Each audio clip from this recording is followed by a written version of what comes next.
The midfield is Vitaly Janelt, Christian Norgard and Matthias Jensen, who's got 2 goals so far this season. And up top, Johan Wissa, Brian Mbeumo, 4 goals for him so far, and Keane Lewis Potter. No Ben Mee for Brentford this afternoon. He drops out of the side, ironically on his 34th birthday. And on Brentford's bench, Zanka, Saman Ghoddos, Frank Onyeka, Christopher Ayer. Keane Lewis Potter, of course, is starting now. Yeha Yarmolayak, Michael Olakigbe and Ethan Brierley are the substitutes. Michael Oliver is our referee. And Mark Pembridge, we're ready to get underway. Yeah, it looks as if you start with some intent. Everton kicking off. So Everton will play from right to left as we look at it. The Everton supporters behind their team for the first half of this one, tucked into the corner. It's a small stadium, this, as well, Premier League standards anyway. 17,500 inside here, and it's Everton who will motor away with Beto, who was caught from behind, and Brentford now will motor down this left-hand side. This is Hickey for Brentford. He goes over the halfway line, charging forward, is caught on the edge of the area by Anana, who gets himself an early yellow card as well. It was Ashley Young, apologies, who caught Lewis Potter. Potter was driving down that left-hand side. It was a great run, actually, and Young, I think it's fair to say, is it, Mark, using a bit of experience there, just to take a bit of pace off him. James, it was a bit of a strange start, because the Brentford had a throw-in down at their right-back area and thrown it straight to Beto, who's turned and run towards goal, but just was slightly a little bit slow to get his shot off, and somebody got back and towed it off him, and they broke away down the left-hand side, and Ashley Young's got booked for a foul at Lewis, is it Potter? Potter's come inside and used his pace, and I think it'll be a tough afternoon now for Ashley Young. Free kick to Brentford. Young's got to be careful now, and so have Everton. It's Mbeumo who's taking the Johnny Wilkinson-like steps backwards, and is going to march up to this, gets it over the wall, and it just goes to the right of Pickford's post. Warning signs for Everton. Yeah, I don't think Pickford was too bothered with that. I think it looked as if it was way off target. So no goals, but early action here in this ground, which has only been open for 3 years. It's tucked into a corner of West London, not too far away from Griffin Park. Do you know the unique stat about Griffin Park, Mark Pembridge? No. It's the only ground to have 4 pubs in each corner. It's gone now, though. And I bet you a high percentage of Everton fans would have visited them, all 4 of them on match day. Apologies for me turning into a ground anorak temporarily. 0-0. Thanks for joining us on BBC Radio Merseyside earlier on today. Tranmere Rovers beating Accrington Stanley by 2-0. A penalty fairly early on for Tranmere, and then Josh Hawks getting his second of the game. Accrington down to 10 men as well for some of that after having a man sent off. Elsewhere, Southport holding Tamworth to a goalless draw. Let's just stay with the action here, because Ashley Young has got it on the right-hand side by the area, rolls it back to Gay. He now gives it to Garner, who floats the ball in. It's headed away by Brentford. The ball brought down by Doucouré, but he's lost control, and Mbeumo will come out of the penalty area. Doucouré captures him, and Mbeumo goes to ground, and inside the Brentford half, it's a free kick. Can't really argue with that.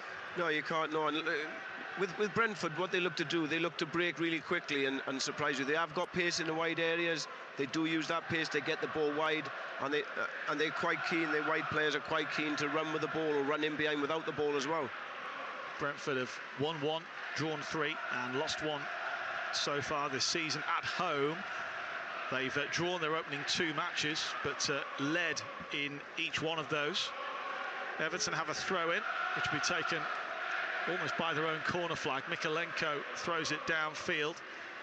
It's headed back towards the Everton penalty area. Tarkowski heads it forward. Head tennis at the moment between both sides, and finally it is brought down by Janelt, who goes back to his own goalkeeper, Mark Flecken, an £11 million signing from Freiburg in the summer. He passes out to Collins. Now Janelt just behind the centre circle. Doucouré putting some pressure on him. And that's what we want to see more of from Everton. The match of the day analysis, Mark, I don't know if you saw it, but they really highlighted how Everton just did not press Arsenal last week, even from the first whistle. Yeah, I think what you find is they're probably a little bit frightened to go and close them down with only one up front. Oh, nice header from Beto into the path of Doucouré, brings it under control, going towards the area, trying to step over. Doucouré still has it, he's been pushed away.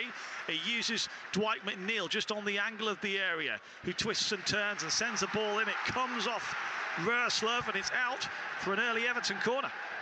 Yeah, good play down this left-hand side. Doucouré's got in behind. I think he should have come inside and had a shot on his right foot there, but in the end, come back to McNeil, who's tried to cross and it's gone out for an Everton corner.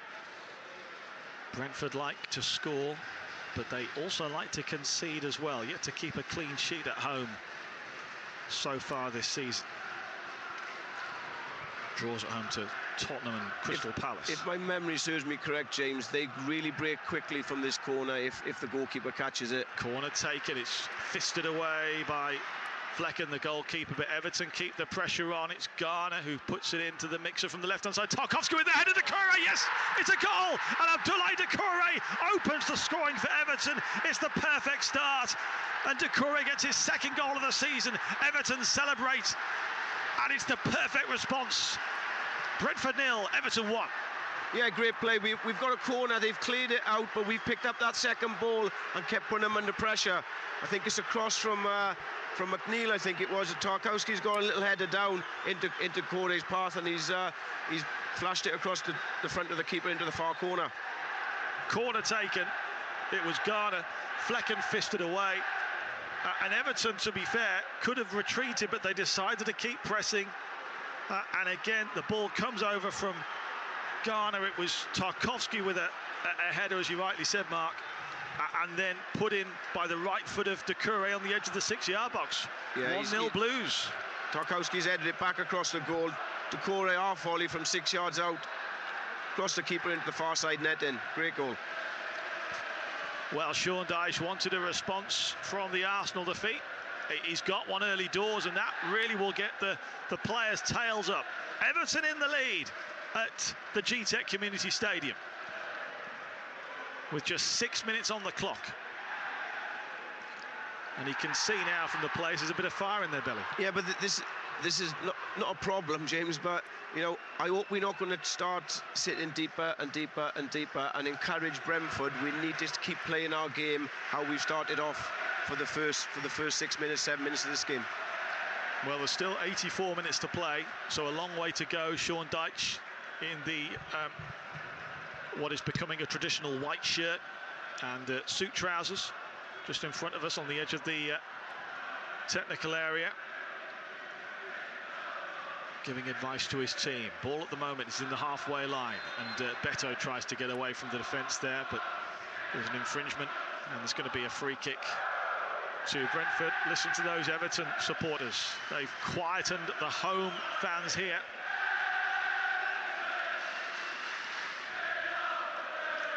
Brentford with the ball, and Buemo passes back to Roerslev. Just Everton's third goal of the season so far, that one in the league, after getting those two against Sheffield United. Ball pumped up now towards Everton's penalty area. Lewis Potter brings the ball down. Great play by Garner and Onana, who collectively get the ball to Tarkowski. He chips it forward, flicked on by Beto. Doucouré, who's their most advanced man at the moment, running towards the goalkeeper, who has to think quickly and passes it out to the defender, Pinnock. Now along the floor to Janelt, who turns and sends a diagonal ball through the air. And Buemo controls inside the Everton half. Down now inside the Brentford midfield, and great work as Everton win the ball back. And Doucouré gives it inside to Onana. McNeil, halfway line, plays it back to Branthwaite. Everton look a changed team at the moment. Their best passage of play, arguably, of the season so far. Branthwaite now in front of his own penalty area, gives it to Mikalenko. And back to Pickford. And they've given themselves a platform to build on here, but this is really when their character will come out. Mark Pembridge, as you say, are they just going to sit back, or they're going to go for it? No, it looks as if they've come out. They're still pressing. They still want to put their foot in. You see Brentford there winning the ball down the channel. Ashley Young with an early cross from the right. It goes over everybody, and it's gone out of play. You know, how many times have we sat here and Everton has actually gone in the lead away from home, you know, which is what we really want to see, because then teams have to come out and play against us, and that will allow spaces for Beto to get down the side and to get for us to get in behind the opposition. Everton haven't won at Brentford since 1952, which was a second division game. Admittedly, the clubs have barely played since then, but they've been, to an extent, a bit of a bogey side, particularly here at Brentford. Jarrad Branthwaite with a header on the halfway line. Heads it out towards Beto, who holds off Pinnock really well. Brentford clear. And Lewis Potter, a late change for the injured Sharda, receives the ball just by the centre circle. He holds it up, plays it back as Brentford decide to pass it around their defence. Pinnock inside the centre circle. Now this is Nathan Collins, a summer signing from Wolves. The right back Roerslev. Forward to Mbeumo. Mbuemo's pass has gone astray. Onana picks it up, and now Beto tried to take it through Mbeumo and Collins. It didn't quite come off, and it goes back to the goalkeeper Flecken, who's in a fluorescent pink goalkeeping strip this afternoon. Pickford in the more traditional green. Here's Brentford as they come forward. Everton with an early goal, if you've just joined us. Abdoulaye Doucouré, half volley, edge of the 6-yard box, putting Everton a goal up after just 5 minutes.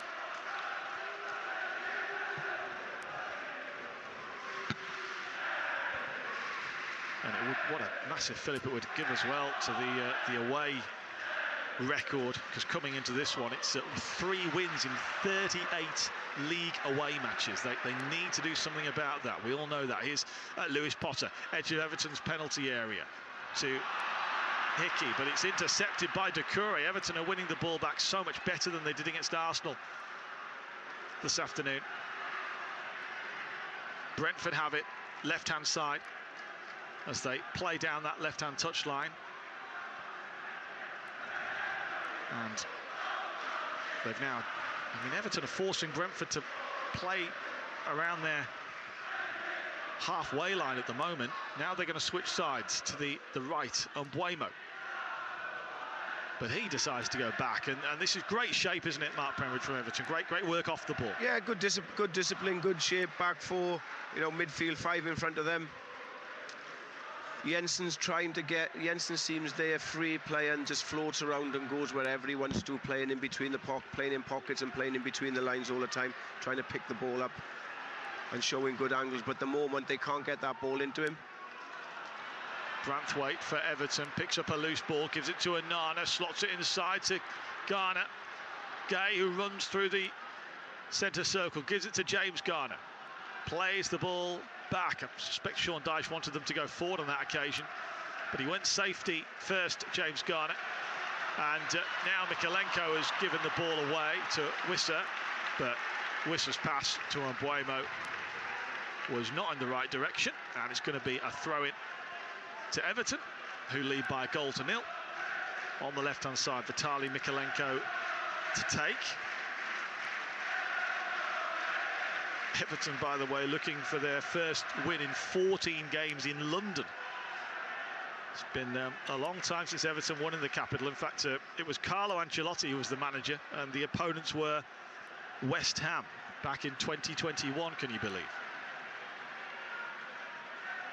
Idrissa Gana-Gueye plays it back to Tarkowski. Ball at the moment inside the Everton half as Jarrad Branthwaite plays the ball down that left-hand side. It's held on by Beto, and now Dwight McNeil runs into the area, has a shot, and it narrowly goes just wide of the post.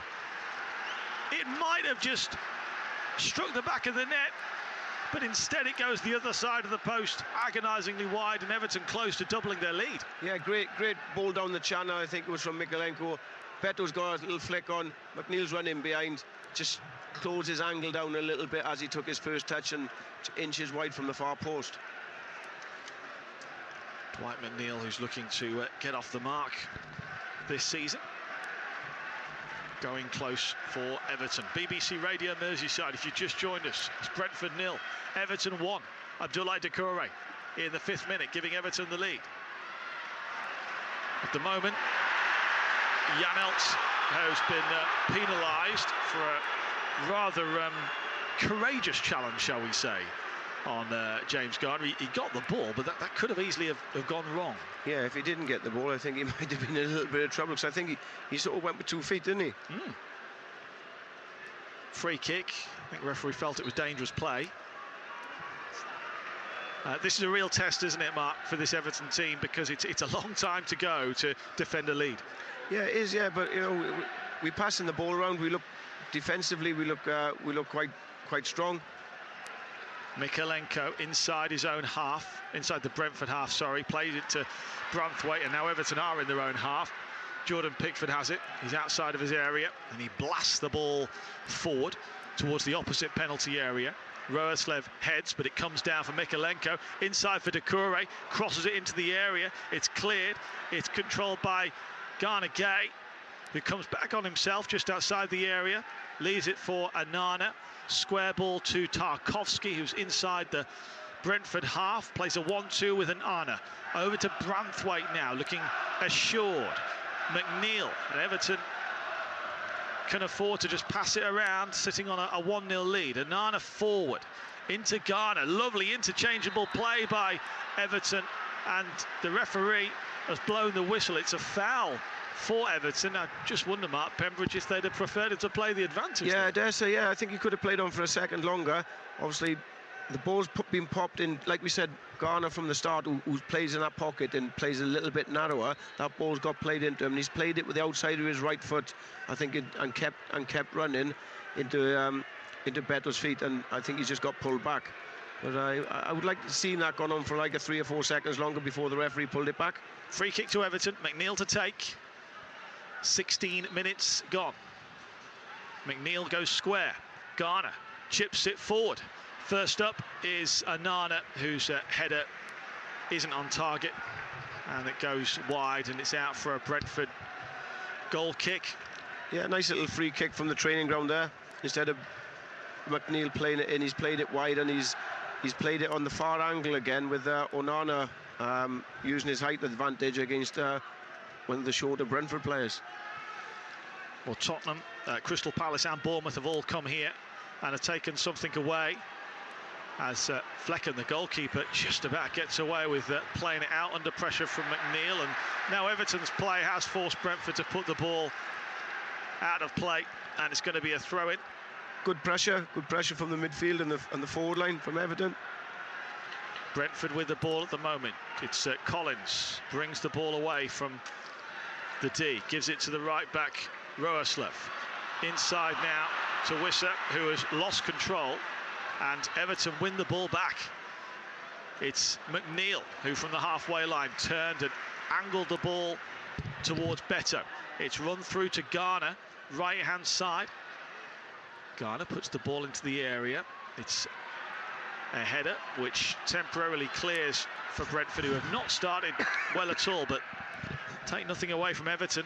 That's down to their pressing, their perseverance as well, and the amount of errors that Everton have forced Brentford into, and just the desire, Mark, to win the ball back. I mean, it's basic stuff, but it's needed. It is, yeah, especially high up the pitch as well. You know, we haven't sat. The good thing is we haven't sat back. We've gone and pressed them high up the pitch. But when they have obviously got out, we seem to retreat back really well into our shape. Aston Villa to come, of course, in the League Cup on Wednesday, as a diagonal ball from Brentford aimed at Mbeumo midway inside Everton's half goes out of play. I think it's just caught the VAR camera, the screen. Sorry, straight there. We'll see how sturdy they are. Might need to find a television engineer after that.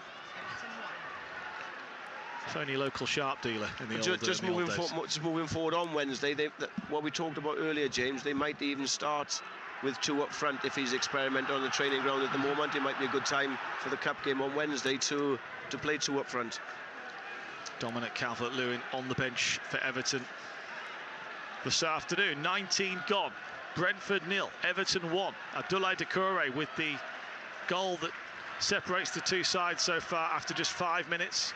And since then, Everton have done a very decent job indeed at withstanding any Brentford pressure. Not that there's been too much of it, quite honestly. In fact, Everton could have doubled their lead. Dwight McNeil has gone close. Brentford with the ball at the moment inside their midfield, and great work by Onana, who dispossesses Jensen. Now it's Garner just in front of the centre circle, uses Garner Gay, gives the ball to Onana. Garner Gay again. Everton have got time at the moment. Brentford not really in the mood to press them. Here's Doucouré, gives it to Mykolenko, left-hand side, inside the Brentford half at the moment, goes back to Onana. Plenty of possession for the boys in blue this afternoon. Branthwaite forward to McNeil, who does turn and sends it forward towards the edge of the area. The ball comes up Pinnock, and now a shot comes in from Mykolenko. What an opportunity that was. He struck it with his right foot. He perhaps was a bit surprised at how quickly it came to him. An opportunity that was well taken, and maybe Mark Pembridge, if that had fallen to a Beto or a McNeil, that might have been 2-0. Yeah, that might have been 2-0. Yeah, great play from McNeil. He's come in the pocket and swapped with Mykolenko, who's picked the ball up and crossed it in. I think it's been played to Mykolenko from the Brentford player. I think the ball was on its way to Beto. The centre half intercepted it, but it's just fallen straight to Mykolenko in that position. Like you said, anyone else or a striker, I think it might have been 2-0. I must admit, Amadou Onana is doing a lot of the dirty work, isn't he, this afternoon? He's prevented a ball being crossed in. He slid in and put it out for a throw-in. He has, yeah. I think he's broke a couple of midfield plays from Brentford as well. So throw into Brentford, level with Everton's penalty area. It's going to be the Dane Matthias Jensen who will throw this in to the penalty area. It's headed away first by Beto, comes back out to Jensen on the right-hand side. Beto goes with him. Prevents Jensen from putting it in. McNeil there as well.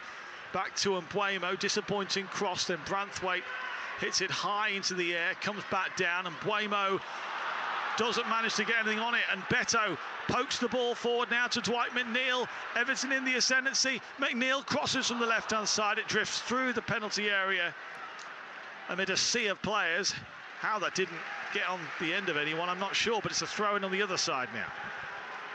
1-0 Everton, and well worthy of their lead as well. Yeah, I think we started off the game first 22 minutes very well. You know, obviously with scoring as well breeds confidence. Collins for Brentford inside the defence, drives the ball forward to Lewis Potter, who apart from the first minute has not seen much of the ball at all. Hickey with a diagonal ball through the air, and McNeil slams the ball high into the stand, but it's the multi-ball system here, so the play gets underway straight away, and as soon as it does, Jensen is penalised for tripping up McNeil, who's just been a big old nuisance to the Brentford side at the moment, and it's a free kick to Everton. Sometimes you've got to play that role, I suppose. Yeah, again, all the midfield players from Everton are working hard. You see Dwight McNeil getting back there to stop that ball going into Mbeumo's feet, and gets a header on it, although it's a throw-in, and then he's worked hard after the throw-in as well to win that free kick down on this in this left-back area. Free kick to Everton. It's pumped all the way forward and goes all the way back to Flecken in the opposite goal. Early on today, Tranmere beating Accrington Stanley by 2-0. Josh Hawkes with both goals. First one a penalty. Accrington down to 10 men for some of the game as well. We'll get reaction from that one at half-time during this one at the GTEC Community Stadium. In the National League North, Southport 0, Tamworth 0. Tamworth the current leaders before today anyway. Boston 1, Chester 0. And at Warrington Town 1, Kings Lynn 0. A much-needed win for Warrington Town in that league. And tomorrow, of course, at Anfield, more live football for you. Liverpool against West Ham, 2 o'clock kickoff. That one live on FM and Freeview, and also on the BBC Sport website too. We've got a throw into Everton, which Mikalenko will take. They lead by a goal to 0. 24.5 minutes gone here at the G-Tech. It's an overcast evening, pretty mild as well. Floodlights just starting to take effect on the pitch. And the ball at the moment inside that midfield area, as Doucouré tries to latch onto it, gives the ball to Beto just in front of the penalty area. Now Garner gets it on the floor. Ashley Young, right-hand side, sends a deep-looking cross in. Roerslev gets a header onto it, but he wasn't sure if anyone was behind him. Mikalenko first to it, backheels it to McNeil. Across, it's half cleared. Garner will pick it up a long way out. Will tee up Anana, also a long way out. Thinks about having a go, but decides to play it safe. Goes for the pass for McNeil. Now to Doucouré, a 1-2 with Anana. Everton just being forced back, but that doesn't matter because they've got a 1-0 lead as Branthwaite plays it to Tarkowski, comes off Wissa, but it's back in Everton possession. McNeil, left-hand side, midway inside the Brentford half, plays it inside to Garner Gay, forward now to James Garner, who was going for the shot, but it's blocked. As Keane Lewis Potter plays it back to Flecken. Beto is in there putting a bit of pressure on the goalkeeper. Wissa's gone down bizarrely on the halfway line, so Everton will play it forward from Anana to Doucouré. Now inside the centre circle, it's Anana. Everton withstanding plenty of Brentford pressure at the moment. Tarkowski drives the ball into the penalty area, comes down for Doucouré, it hits the bar! What an opportunity that was to double the lead. Doucouré oh so close to getting his second, and Everton's second. Instinctively turned and rattles the ball against the crossbar. Yeah, he's done well to get himself in that position and work his opportunity. The ball's been played on the diagonal. He seemed to get in between the centre back and the right full back and just leant into the full back, and it's come off his chest and he's hit it first time. Again, like his goal, he's hit it across the goalkeeper, and this one's come off the crossbar, unfortunately. Well, if it was going to be 2-0, I'm not too sure many people in the ground could say Everton don't deserve it, because that's their third opportunity since taking the lead where it could have been a goal. McNeil's opportunity, Mikalenko had a great chance, and now Doucouré's hit the bar. Everton knocking on the door, and Brentford taking absolutely no note of the warning signs. Now Brentford come forward through Jensen. And his pass straight to the feet of Ashley Young. You can hear the groans from the home supporters. Now Mbuemo tries to get it through towards Wissa. Good play by Branthwaite, pops back out. And now this is Jensen! Oh, it's 1-1, can you believe it? A goal from absolutely nothing. Matthias Jensen struck it well inside the penalty area. Only minutes before Doucouré hits the bar, it could have been 2-0. And then Everton just let their concentration lap and have let Brentford in, and it's 1-1. First time they've got anywhere near the Everton goal. First time that ball's been played into Jensen in the pockets, caused us a little bit of a problem. But goalkeeper's got no chance for the goal. It's smashed across the front of him. It's hit the far post and it's come off the far post. Not sure if he's got a little touch on that, the goalkeeper. Well, Jensen, it must be said, was left totally free, wasn't it? Janelt did well to pick him out on that right-hand side. Oh, but hang on a minute. VAR check, possible offside. Well, he looks as if he's offside. And this goal could well be ruled out. That he does look offside. We're just watching this on a monitor. The referee is being given instructions. And could Everton be given a reprieve? Surely not 2 weeks in a row. Well, we had this, didn't we, last week? You're right, Mark. Never say never with VAR. in this period of uncertainty. The scoreboard, that looks offside. Scoreboard, which is on top of one of the stands here, says checking goal, possible offside. The players asking the referee. The referee is now at the mercy of the VAR umpires, so to speak. It looks like they're taking the time over this one as well.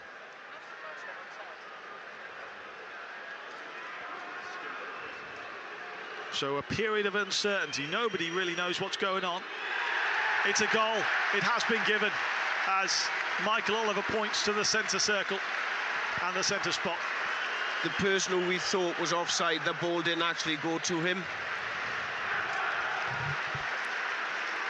Well, I'm not too sure how to quite articulate that, but it was a second phase, wasn't it, really? Yeah. I think we'll clear that one up at half-time. I'm not too sure I fully understand that, how they've come to that decision, but let's just stay with it, because Everton were coming forward there.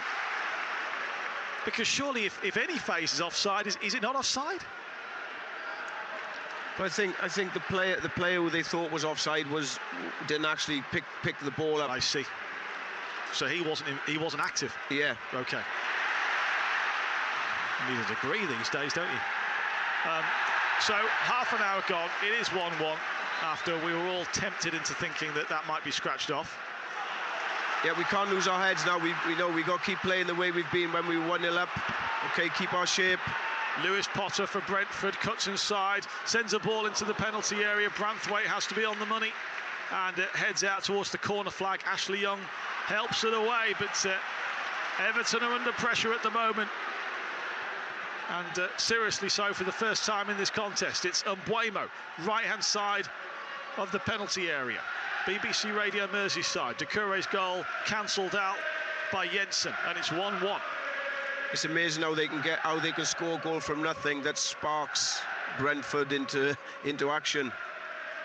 Well, all the play now is in the Everton half, and I don't think we've had that for any stage of the game so far. See how confidence has been injected straight away into Brentford, and a big period now for Everton to stand up to this. Yeah, like I said, we need to be disciplined. We need to keep our shape. You know, keep going what we've been doing, and obviously up until the goal. Pinnock for Brentford, the defender. It's by the centre circle. Sean Dyche in deep conversation with Ian Wone and Steve Stone on the touchline at the moment. Goal scorer Matthias Jensen plays it inside. He was caught by Onana, but the referee says play on. Roerslev now gets beyond Mikolenko, sends a square ball. A strike comes in. It hits someone on the way through. Referee says play on. Ball now just outside the penalty area. Onana to Garner Gay. Wissa comes from behind Garner Gay and wins the ball back. And now Brentford are doing to Everton what Everton did to Brentford. Lewis Potter now on that left-hand side. Can he get it across? Did it go out of play? Referee says no, and Everton do clear, thankfully. And now it's Everton who are anxiously sort of looking at the scoreboard, but there's a long way to go till half-time yet. Still another 13 minutes. Now Garner Gay intercepts a move forward, but the ball is won back by Mbeumo. Unfairly, says the referee. It's a free kick to Everton in between the centre circle and the penalty area. Yeah, I'm surprised Garner Gay didn't release that ball down the channel to Beto, because he was 1v1 with I think it was Collins down the right channel. Everton are or Brentford, I should say, the draw specialists. They've drawn more home games than any other side since the start of this season, including 3 this season. Long ball forward from Pickford, resulting from that free kick. But Brentford win it back. And here they are, Jensen on the halfway line. Just stops and plays it inside, and Norgard gets it out to that left-hand side to Hickey for Brentford. It's slotted down to that left-hand side. And Lewis Potter sent tumbling there by Ashley Young. Referee says play on. Thought it was a bit soft, that was, by Lewis Potter. Then here's Doucouré, who digs out a ball and sends it towards Beto, and Beto might wriggle free here. It's 1 against 2. Beto couldn't quite compose himself in time just outside the penalty area, but he does manage to angle it to Garner Gay. Gives it to McNeil. Mikalenko, left-hand side. Garner Gay inside the area now, and Buemo's staying with him. Ball almost at the corner flag. Manages to get it to Mikalenko, sends it infield to Anana inside the Brentford half, and now it's Everton's turn to turn up the pressure a notch or two. McNeil gives it to Anana. Lights, the natural light starting to fade here as the floodlights come into full effect. It's Tarkowski plays a 1-2 with Garner. Back now to Branthwaite, and over to his left to Mikalenko.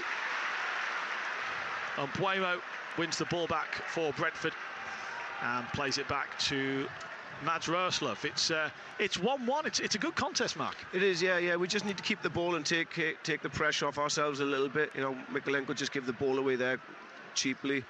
You know, we just need to stop Brentford's momentum and break the game up a little bit. Former Everton midfielder Mark Pembridge on Radio Merseyside this afternoon. 35 minutes gone, 1-1. Long ball forward from Brentford. Tarkowski wins a header. He seems to be gaining in confidence every game, Tarkowski, doesn't he, with the way he's marshalling this defence. Branthwaite, his apprentice, he manages to move the ball forward to McNeil, who in turn gives it to Garner Gay, runs through the centre circle, and it's a nice ball down for Beto, who chips it. Is that going to be a goal? Oh, it's agonisingly wide. I thought it was bouncing in. He cleverly chipped it over the goalkeeper, Beto, and it seemed to take an eternity. And I was just waiting for the back of the net to balls, Mark Pembridge. I was as well, yeah. Garner Gay plays a great ball down the side of the channel, great weighted pass. Beto's running behind, keeper's come advanced, he's just dinked it over him. The only thing it didn't do was go inside the far post. Well, Everton only have themselves to blame for just scoring once, because they've hit the bar through Doucouré, and they've had 3 opportunities now where they could have, perhaps even should have scored more than just the one. Yeah, they've had many opportunities, and again, Brentford's had 1 opportunity and they've hit the back of the net with it. Collins with a long diagonal ball forward towards Lewis Potter, but Ashley Young there, right place, right time to head back towards Jordan Pickford.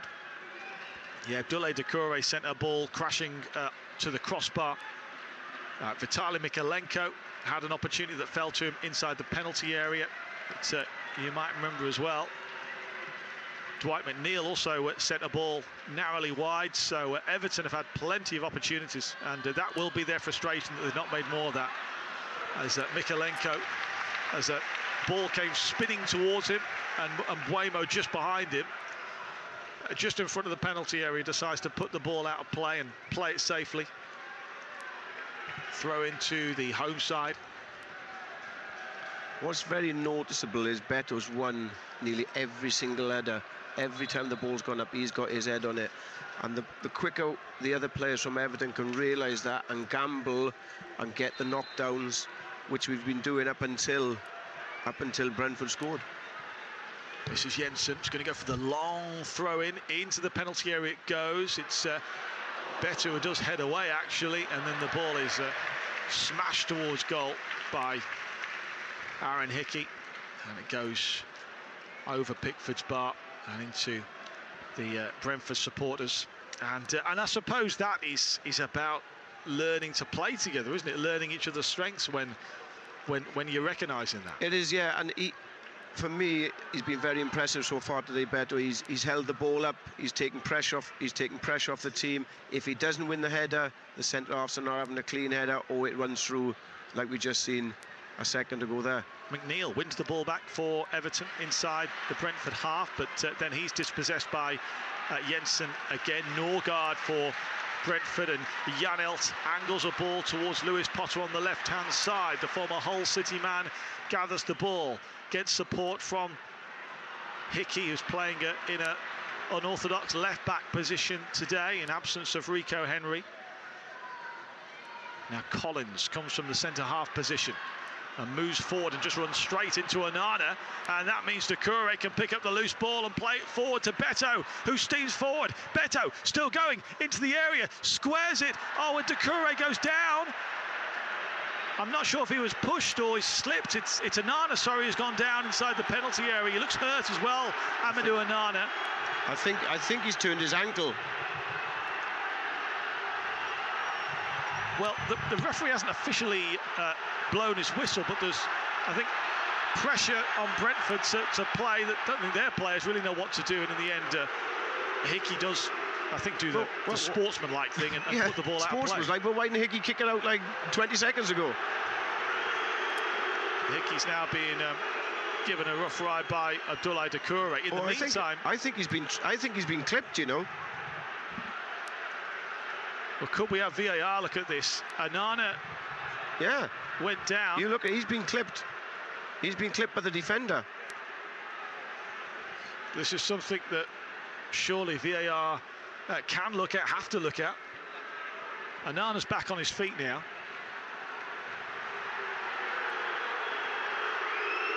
But play is continuing, and there's no VAR check it would appear.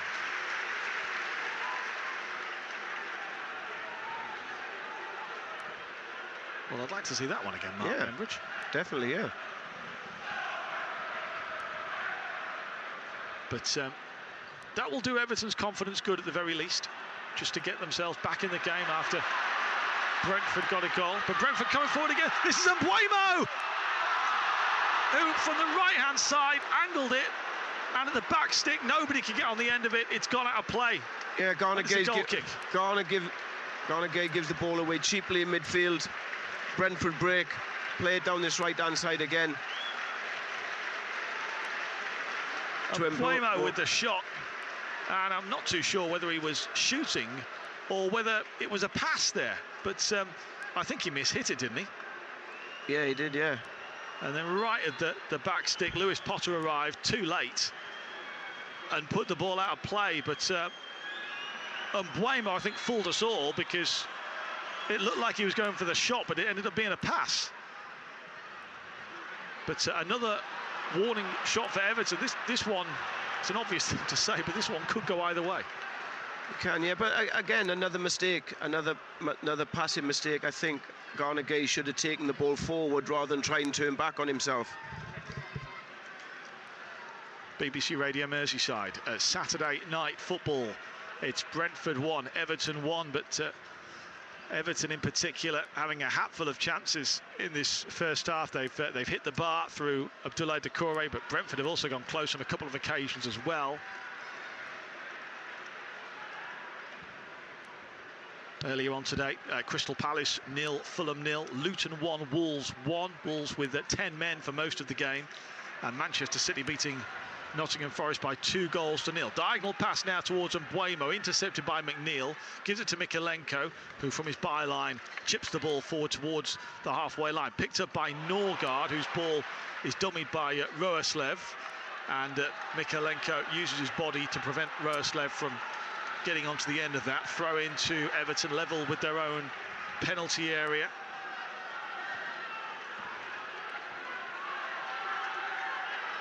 And Mikalenko just taking his time to take this throw-in as he throws it towards the halfway line. Flicked on by Onana, but it bounces back for Pinnock. Doucouré's going to run at the goalkeeper Flecken, who turns back on himself. Doucouré's not out of there just yet, and Flecken's ball forward. It meets Beto off Collins. He feeds Doucouré. Now on the right-hand side, it's Idrissa Gana Gueye, who sort of skews an effort from the edge of the penalty area that goes wide, gets the applause from Sean Dyche. But both sides making plenty of errors in this game. There is, yeah, and errors because the pressing from Everton has been very good. You know, there's times when they're all going together and they all press together, it causes Brentford a problem to stop them from playing out. But when Brentford have got good possession and we're not together, we all just seem to drop off and back in our shape, which is excellent. 1-1 the score. Everton opening the scoring through Doucouré, cancelled out by Matthias Jensen. Brentford have the ball at the moment.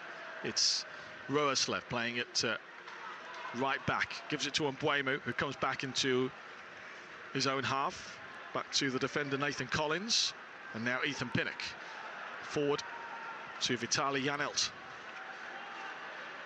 The German gives it now to Norgard, and Brentford having a lot of the ball at the moment. Roerslev chips the ball up towards Wissa, but it's intercepted by Branthwaite, and Onana gives it now to Garner Gay, who motors through the centre circle. Still going Garner Gay, he's got options, gives the ball to Beto, who strikes it, and Doucouré could have taken a gamble there, the back stick didn't, and again another chance goes begging for Everton. Again, Garner Gay gets in down, breaks away through the middle of the field. Beto makes that angled run. I think he just wanted it at that second earlier, because he delayed it, Garner Gay. He was just a little bit wider when he got that shot off, or whether it was a shot, whether it was a cross, he was so wide that... 3 added minutes. And as is the state of affairs now in the Premier League, the clock inside the stadium ticks on. So we're all aware of just how much time there is.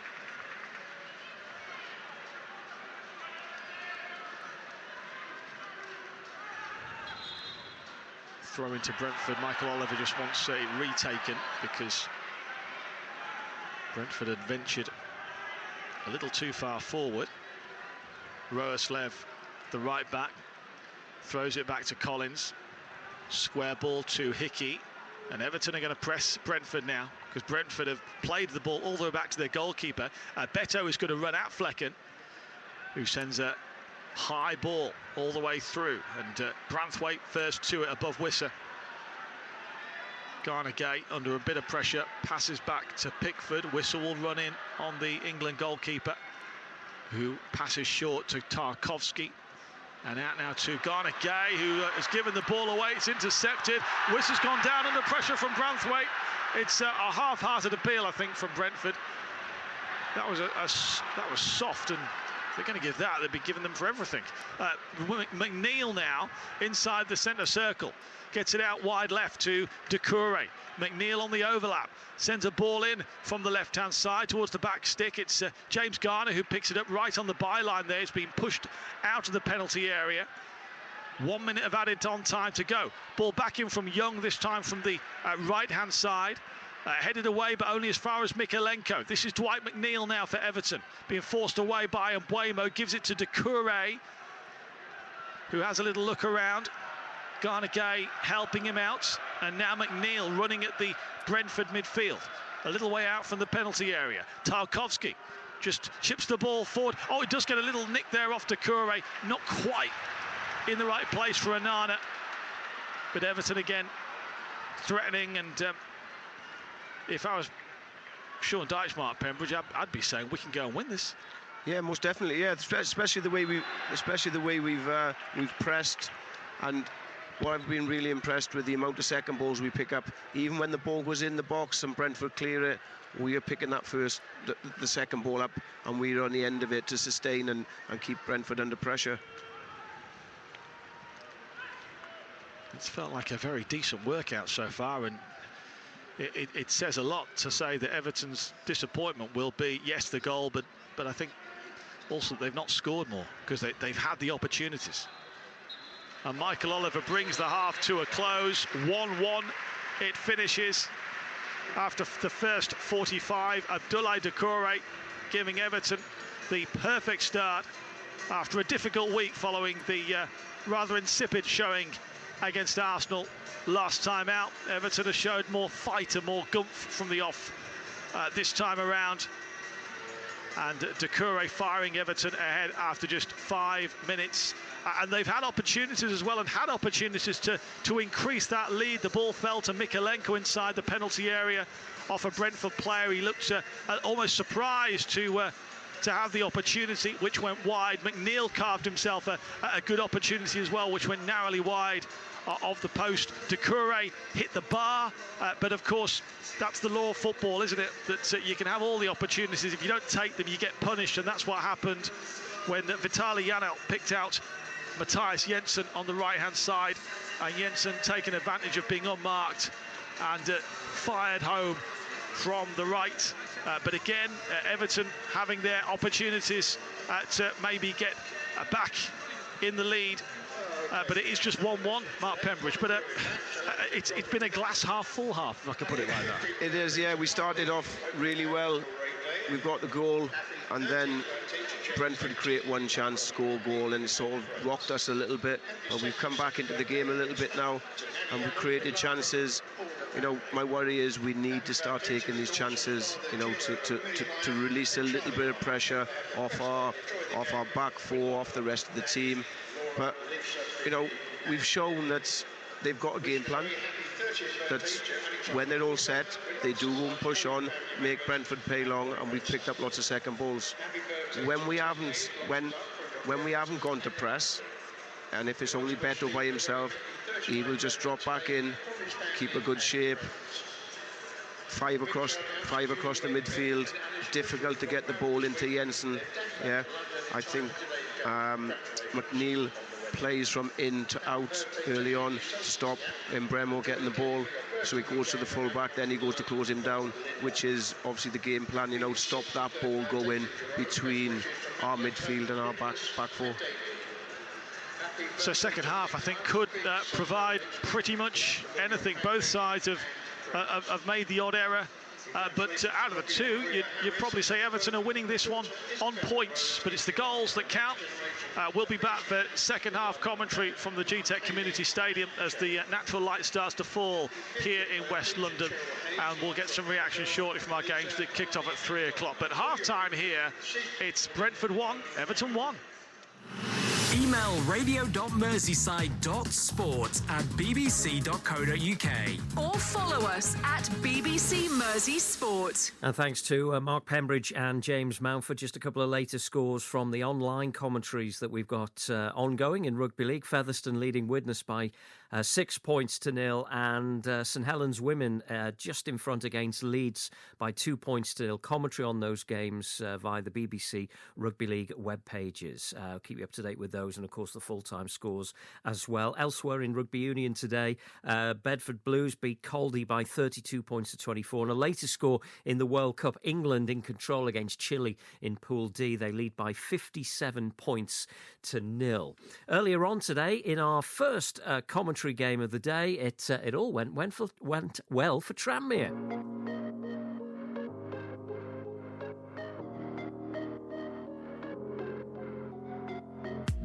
Hawks had made the forward run and he had to come short for it.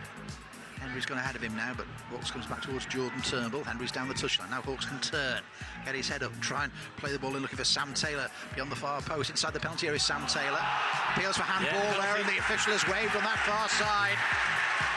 Longolo was the player there with Sam Taylor as he tried to jiggle the ball past him, and it was the assistant on that far side that's given the handball, and Tranmere have a penalty. Hawks against Savin. Referee Perkins just making sure all the Accrington players are outside the penalty area. Hawks just sets himself, hands on hips here. Referee, is he happy now that everybody's where they should be? And now he will tell Josh Hawks that he can come forward, and can he take this opportunity for Tranmere? Hawks then sets himself, comes forward now. Josh Hawks, a little dummy, sends the goalkeeper the wrong way. The goalkeeper comes and complains to the referee, but it's going to make no difference at all. Josh Hawks, he's got his third goal of the season. With Bagulu on this near side. Headed forward in towards the edge of the penalty area. I haven't really been able to build up any pressure. And a brave header there by Brad Walker, and then a really strong challenge there by Bagulu. And it's a straight red card as well for Jay Bagulu for that challenge on Josh Hawks, midway inside the Tranmere half, and referee Sam Purkis having no truck with that at all. And Jay Bagulu has got himself a straight red card, Accrington down to 10 men. Now with Brad Walker again. Walker. Now Henry. Bit of space down the left-hand touchline, neatly ball infield towards Josh Hawks. Hawks towards the edge of the penalty, gets the shot away towards the near post, it's got in! Josh Hawks, past McIntyre, the sub-goalkeeper. And Josh Hawkes, his second of the afternoon, the first from the penalty spot, the second with a low shot from the edge of the penalty area. And McIntyre, the substitute goalkeeper of Accrington, down towards his right-hand side, couldn't keep it out. And just what Tranmere wanted at the start of this second half. It's Tranmere 2, Accrington Stanley 0. Total Sport. BBC Radio Merseyside. So victory for Tranmere, and after the match, Derek Jones spoke to the Tranmere interim manager, Nigel Atkins. Well, Nigel, the messages from the training ground out there on the pitch today, and a very accomplished performance. Well, thank you. I was really pleased with the players' application. You know, you can see a togetherness with everybody, and the crowd were great as well, getting right behind the players, because this was a challenging game. I think it was clear for everybody to go and see. And I think we've matched that very, very well in the situations that we had to. Scored a couple of good goals.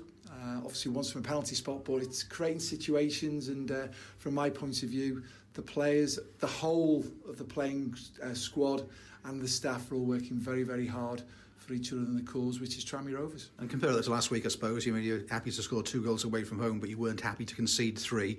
That was the reflection. Today, you've kept a clean sheet. So obviously, somebody's been listening. The lads have been great. We work in the classroom, we work on the training ground, we're in the gym. We're trying to get the best out of everybody individually and us collectively. And today you've seen the period of time since I've been in this position, if you like, where there's been a togetherness for everybody, which is important. A bit of structure, a bit of organisation, and on how we need to keep improving, because ultimately we can't be where we are in the division. We've got to win games.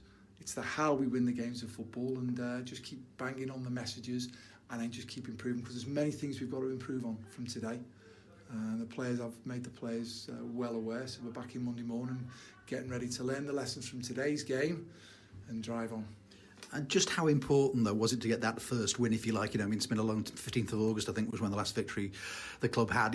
Just how important was that today? Yeah, it is. It's kind of like it stops the rot, if you like. It stops that negative momentum that we've had, and we're trying to get a forward momentum. As you said, we started the game, you're trying to get on the front foot.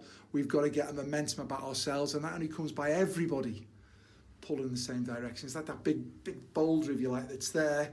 And, we've had a negative roll on that bowl, and we've kind of like all stopped it. And now how can we start rocking it to get that forward momentum going? And today you could see it, the crowd were, I love being in the dugout. I love listening to the crowd. But my hairs were standing up, and it was kind of like, go on, this would be great. We can get this place rocking. It is a wonderful place to be. But great credit to the players, because they've grafted today. And when it was needed, the fans got right behind the players, which is super. To say it's an us, it's a we, it's all together. Sounds pleased, doesn't he? That's Nigel Atkins talking to Derek Jones. In National League North today, a goalless draw for Southport at home against Tamworth, and a defeat for Chester. They went down 1-0 away at Boston United. But there was a win for Warrington Town, and Neil Turner was there. A goal just before half-time by Isaac Buckley-Ricketts settled this game, in a game that Warrington really should have won by the more than the one goal that they did. They had so many chances, particularly in the first period, but unfortunately a combination of goalkeeper Paul Jones and missed chances, I'm afraid, meant that it went away from them. But then on 38, the only goal of the game came. A good move down the right between Matt Duggan and Andre Wisdom. The ball fed to Buckley-Ricketts, who cut inside before lashing a thunderous effort past Jones. Just prior to that, the Kings Lynn keeper had made 2 top-draw saves to deny Declan Walker and also Grivosti. But in the second period, Kings Lynn came more and more into it. Atherton on 2 occasions was forced into good saves. One in particular where he dived at the feet of substitute Bartley on the 6-yard line, and another one pushing away a deflected effort from another substitute Furtadio. Buckley-Ricketts did have more chances, but Warrington will be happy that they've got back to winning ways with a comprehensive, if not over impressive performance. So at the break, at the full time, before a congregation of 1,007, the final scoreline, Warrington Town 1, Kings Lynn Town 0. Neil Turner reporting. In cricket, I can tell you that England have just beaten Ireland by 48 runs. Ireland 286 all out after England made 334 for 8. Ormskirk's Tom Hartley playing in that game, but victory for England by 48 runs. It's all to play for at Brentford.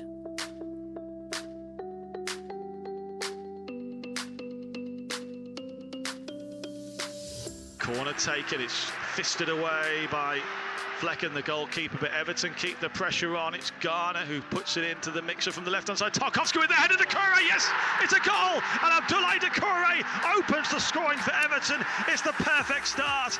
And Doucouré gets his second goal of the season. Everton celebrate, and it's the perfect response. Idrissa Gana Gueye plays it back to Tarkowski. Ball at the moment inside the Everton half as Jarrod Branthwaite plays the ball down that left-hand side. Is held on by Beto, and now Dwight McNeil runs into the area, has a shot, and it narrowly goes just wide of the post.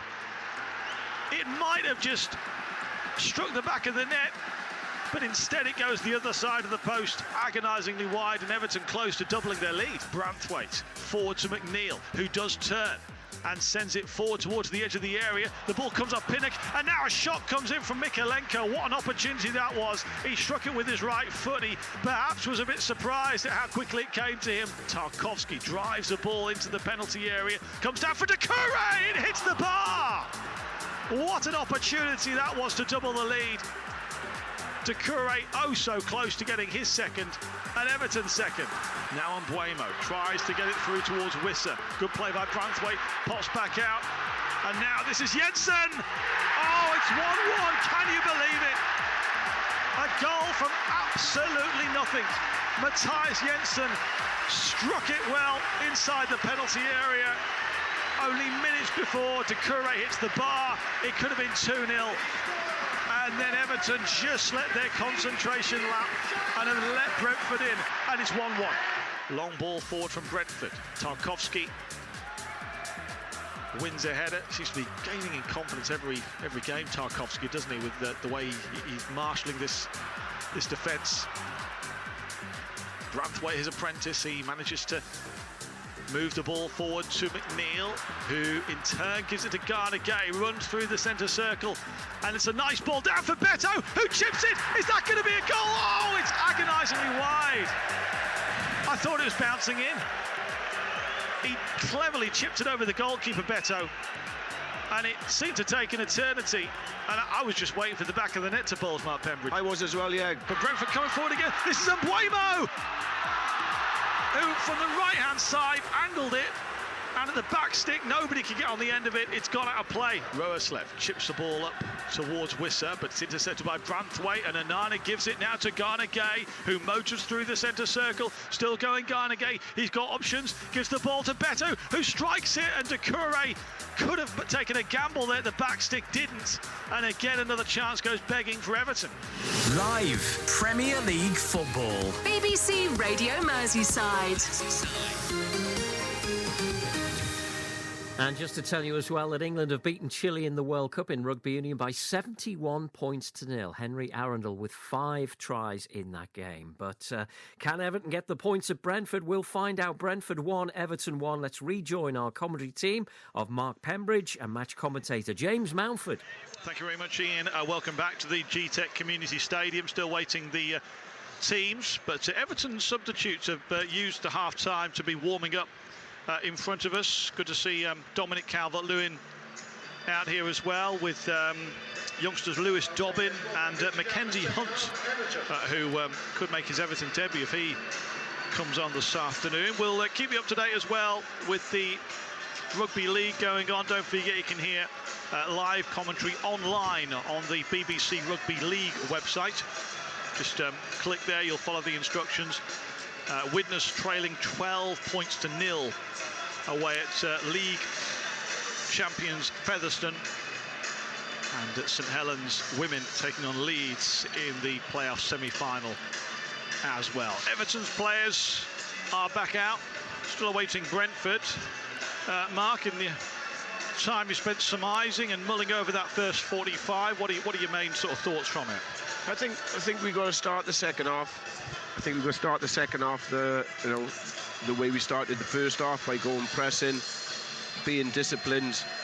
You know, everybody seems to be singing off the same aim sheet at the moment in terms of when we press, when we don't press, when we drop back in our shape, or actually when we do go down. We pressed quite well, and we've pressed all together, and we've ended up nicking the ball maybe when the goalkeeper, when the goalkeepers, Brentford's goalkeepers kicked it long. We've picked up them second balls, and we need to continue to pick up second balls all through the second half if we want to get something out of this game. Mark Pembridge with us this afternoon, who spent 5 years at Everton from 99 to 04, played 101 games and scored 4 goals. What were the most memorable from those? I remember scoring on the first game of the season. It's always nice to score on the first day of the season. I think we played Tottenham and we drew 2 each. It's always nice to score on the first game of the season. You know, you have a hard pre-season. You work hard. You know, you want to be in the starting lineup in the team. You know, through all the hard work from pre-season, and you know, to cap it off with a goal is good. Do you have to show the children goals like that to say that was I did play honestly? I'm not making it up. They're not children anymore. I'm that old now. They're all grown up. And I believe they're here tonight, are they? Yeah, my son's here. My son's a avid Everton fan. He likes to go into the games. I asked him on his birthday, do you want to go to the game? And he said, yeah. And it was unfortunate. It was the Aston Villa game. And you found yourself in the away end on that particular day. Yeah. Well, let's hope that they can make up for that today. So the second half back underway here on BBC Radio Merseyside after a half that was eventful, but probably left Everton more so than Brentford thinking, if only we'd have taken our chances. Brentford 1, Everton 1 is the score, but I mean, I know managers will also say, Mark, it's better to create the chances than not create them at all.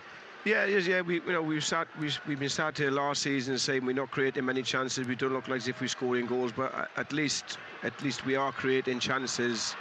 You know, but now the next stage is we've got to convert some more and more of them chances when they come along. This is Brentford on the ball at the moment. Lewis Potter just waiting on the edge of the area, but good reading of the game by Ashley Young, who with a stooping header heads back to his goalkeeper Jordan Pickford. Everton lining up for the start of the second half. How they began the first with Pickford in goal, a back four of Mikolenko, Branthwaite, Tarkowski and Young.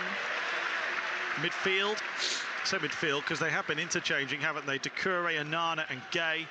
McNeil on that left flank, Garner on the right and Beto, who could well have easily have added to his 1 goal so far this season, with a nice dink over the goalkeeper and just went agonisingly wide as he shot from the right-hand side. And Everton's bench, should they need it, and they probably will, is Dominic Calvert-Lewin, Michael Keane, Nathan Patterson, Arnaud Danjuma, Ben Godfrey, Youssef Shamiti, Mackenzie Hunt, Lewis Dobbin and João Virginia. Now we've got a situation here where Everton are on the ball. We've got a Brentford player down, and in the first half we had an opposite situation where Brentford eventually put the ball out, but this time Michael Oliver has blown up and has decided that the Brentford player needs treatment. So sorry, Mark. Yeah, I think the difference was obviously this one's a head injury, so I think he stopped it straight away. Whereas I think the Onana one in the first half wasn't a head injury. I think it was more of his ankle. And I think he looked as if he turned it a little bit in the first half. But yeah, again we started brightly, picked a lot of second balls up so far. Brentford lining up with Mark Flecken in goal. Their back four is Aaron Hickey, who's actually playing on the left-hand side in this game because of Rico Henry's injury. Ethan Pinnock and Nathan Collins, the centre halves. Mads Roeslov playing on the right-hand side. Their midfield is Vitaly Janelt, Christian Norgard and Matthias Jensen, who scored Brentford's goal, with Johan Wissa, Brian Mbuemo and Keane Lewis Potter, who was a late replacement for Kevin Schade, who found himself I think possibly a groin problem sustained in the warm-up. And Brentford's bench, I'll give that to you in a moment, because Everton have just restarted from that stoppage of play, and Idrissa Gana Gueye ventures forward, gives the ball to Jared Branthwaite over to that left-hand side. Inside now to Onana, and now Idrissa Gana Gueye floats the ball into the area. It was aimed at Doucouré, didn't quite reach him. Doucouré just thanks Gana Gueye for the ball, and it's gone out of play. It's a throw in. Yeah, Gana Gueye seemed to just play that ball, float that ball in on the angles, just a little bit behind Doucouré, who really got across the front of the full-back. I think he would have got in. I think he would have got in if the ball was right and it was just in front of him rather than just behind him. Brentford's bench, by the way, the goalkeeper Thomas Strakosha, and then it's Zanka, Saman Godos, Frank Onyeka, Christopher Ayer, Keane Lewis Potter, of course, has started instead of being on the bench. The young Yeher Yarmolenko, and Michael Olakigbe and Ethan Brierley. Michael Oliver, the referee. Man, at the moment, you're not missing any of the action because it's a throw into Brentford inside their own half, just in front of the penalty area. And Roerslev is going to take this, looking for an option. It's been a slightly subdued start to the second half. Throws it forward, and Buemo gets his head onto it. Branthwaite heading forward from the halfway line, but then Janels with a arrowed ball forward towards Buemo. It's too far forward, and it goes out of play. A win for this one tonight for Everton would put them, of course, onto 4 points, and would take them out of the bottom three. In fact, I think a point would be enough to take them out of the bottom three as things stand. Now it's a rather ambitious effort from Beto from almost the halfway line. He thought he would have a punt, but Flecken had it covered. Yeah, only just though, because I think Beto didn't get enough height on it. He struck it really well, but he just didn't get enough height on it. The keeper was probably between penalty spot on the edge of the area. Shades of that Rooney goal against West Ham with that effort. Maybe not quite as far back. Doucouré now. Oh, nice ball. Gets into McNeil. Edge of the area. McNeil. He's shot straight down the goalkeeper's throat, and it's taken by Flecken. Maybe could have taken that a bit better. I think he might. He was half thinking about shooting a second earlier, but took an extra touch, took him a little bit wider, and in the end, it wasn't a very powerful shot that went straight to the goalkeeper. 6.5 minutes gone of the second half. It's 1-1. No real chances so far for either side. Good evening, by the way, if you're listening to us online tonight. Good to have you with us. Also on various frequencies too. And tomorrow we've got more live football. Liverpool at home to West Ham, 2 o'clock start at Anfield.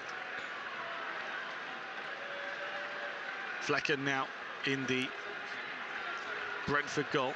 Just wanders out of his penalty area, and we'll try and pick out Lewis Potter, but Young is aware to it and heads back to Jordan Pickford. Feels like both sides are still in the dressing room the way the second half started. Yeah, it's been a very slow start, but I think Everton will be happy with that, not to encourage Brentford after they scored their goal and put a little bit of pressure on us.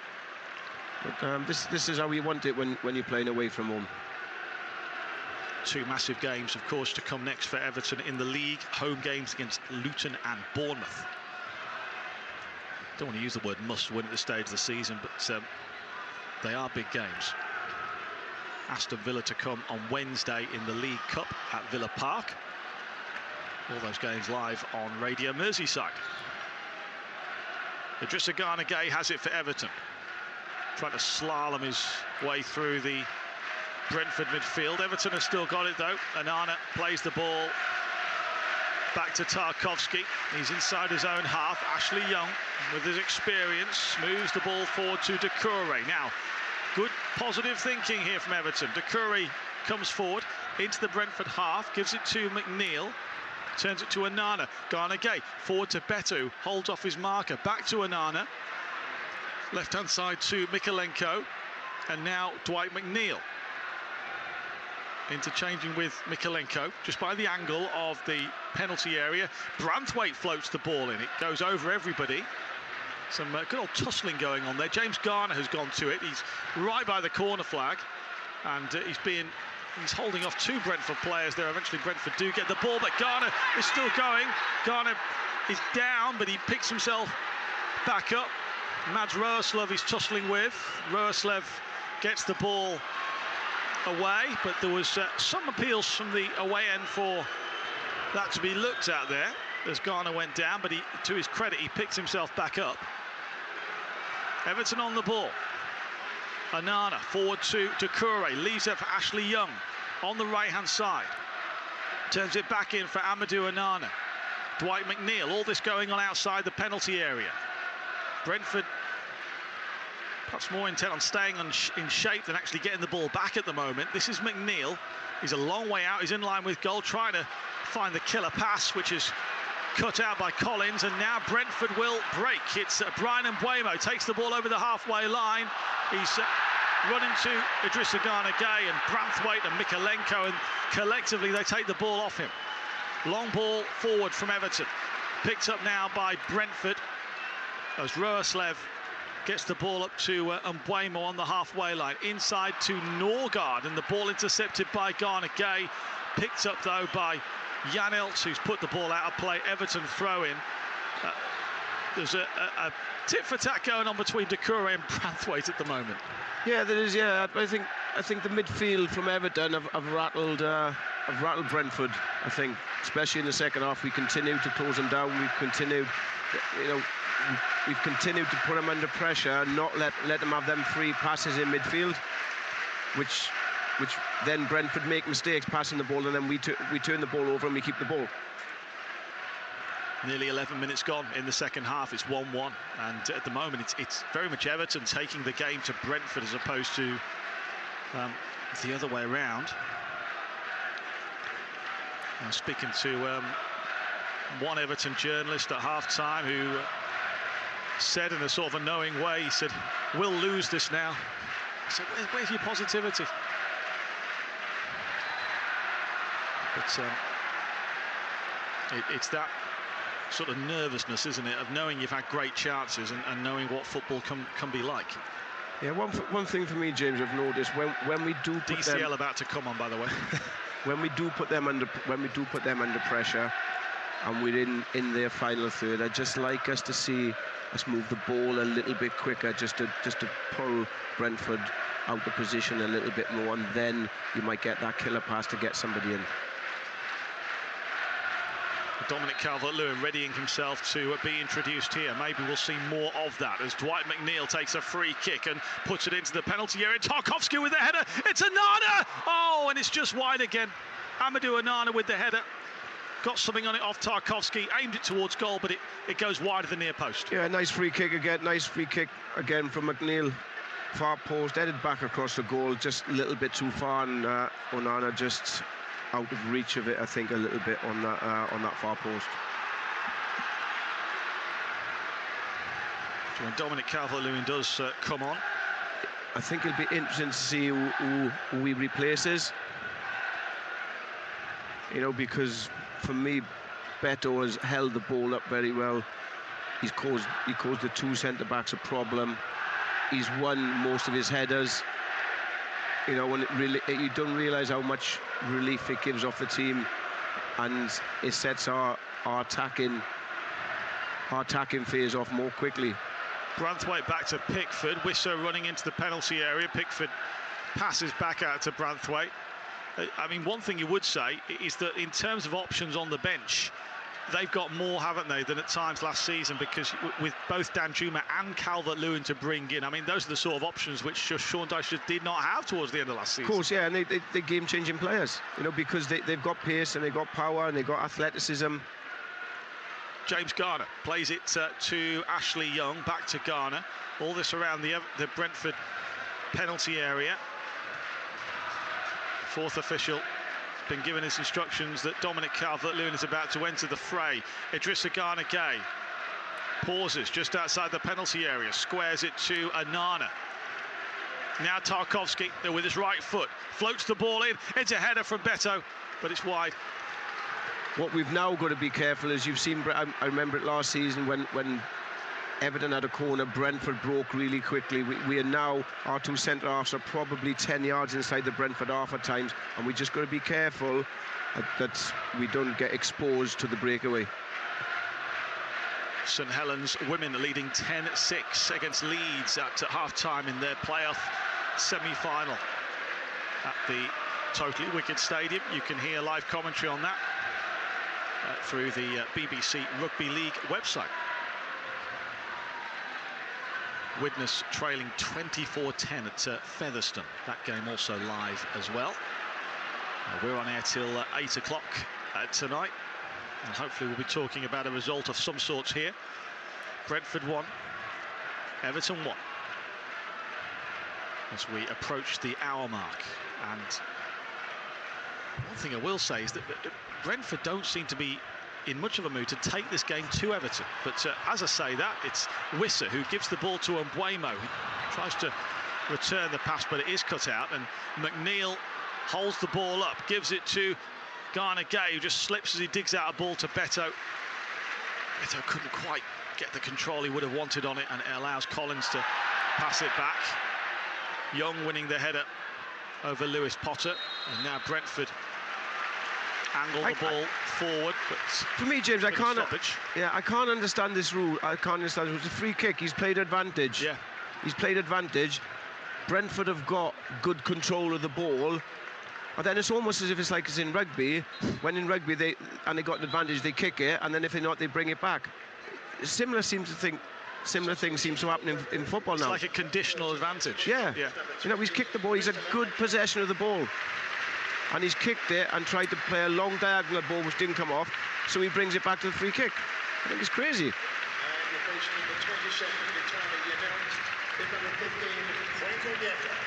So Frank Onyeka and Christopher Ayer are coming on for Vitaly Janelt and Mads Ruoslov. I think Brentford might be changing their formation. I think they're going to go to a 3 at the back.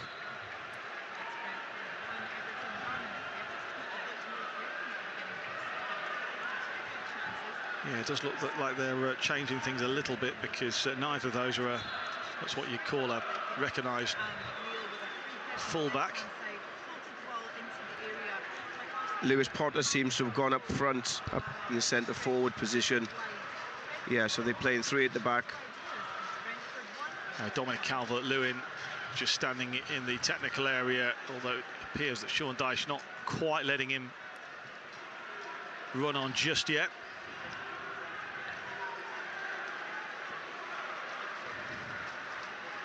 You know, credit to Everton. Credit to Everton. You know, they've stopped Brentford. They've had a game plan. They've stopped Brentford, and Brentford have had to playing at home. Have had to change their shape to try and get something out of this game. Garner Gay plays it into Doucouré. Doucouré frustrated at himself with the return pass because it took a deflection off a Brentford player, and makes his way back to goalkeeper Flecken. Oh, great work by McNeil, who has stole the ball from Brentford. McNeil coming forward. He's going to have a crack. He's slightly skewed it along the turf there, and it goes out of play. But I mean, brilliant desire and brilliant will there, just to basically win the ball back by Dwight McNeil and Doucouré combining. So here we go. Dominic Calvert-Lewin is coming on, and it is Beto who's coming off. Yeah, I'm a little bit disappointed with that, James. I think, because I think he's caused them a lot of problems.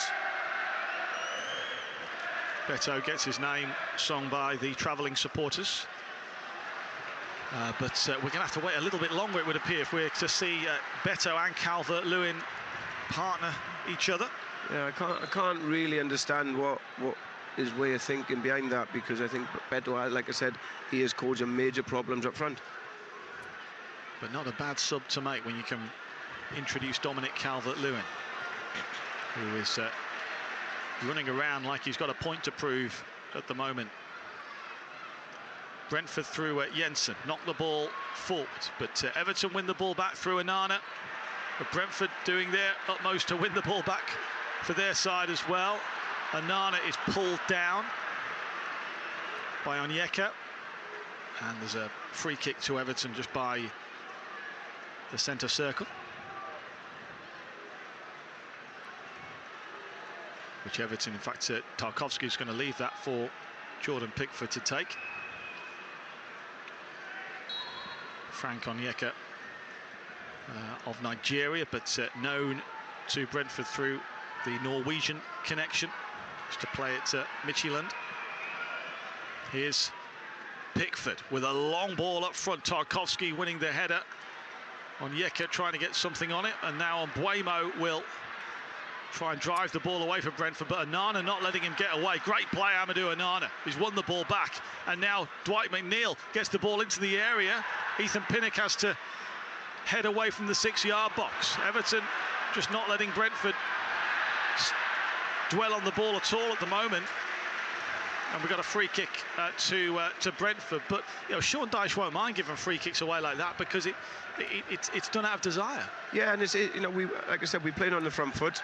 One big thing for me, Mbuemo now is the wing back on that side, so not sure he really wants to run back and defend.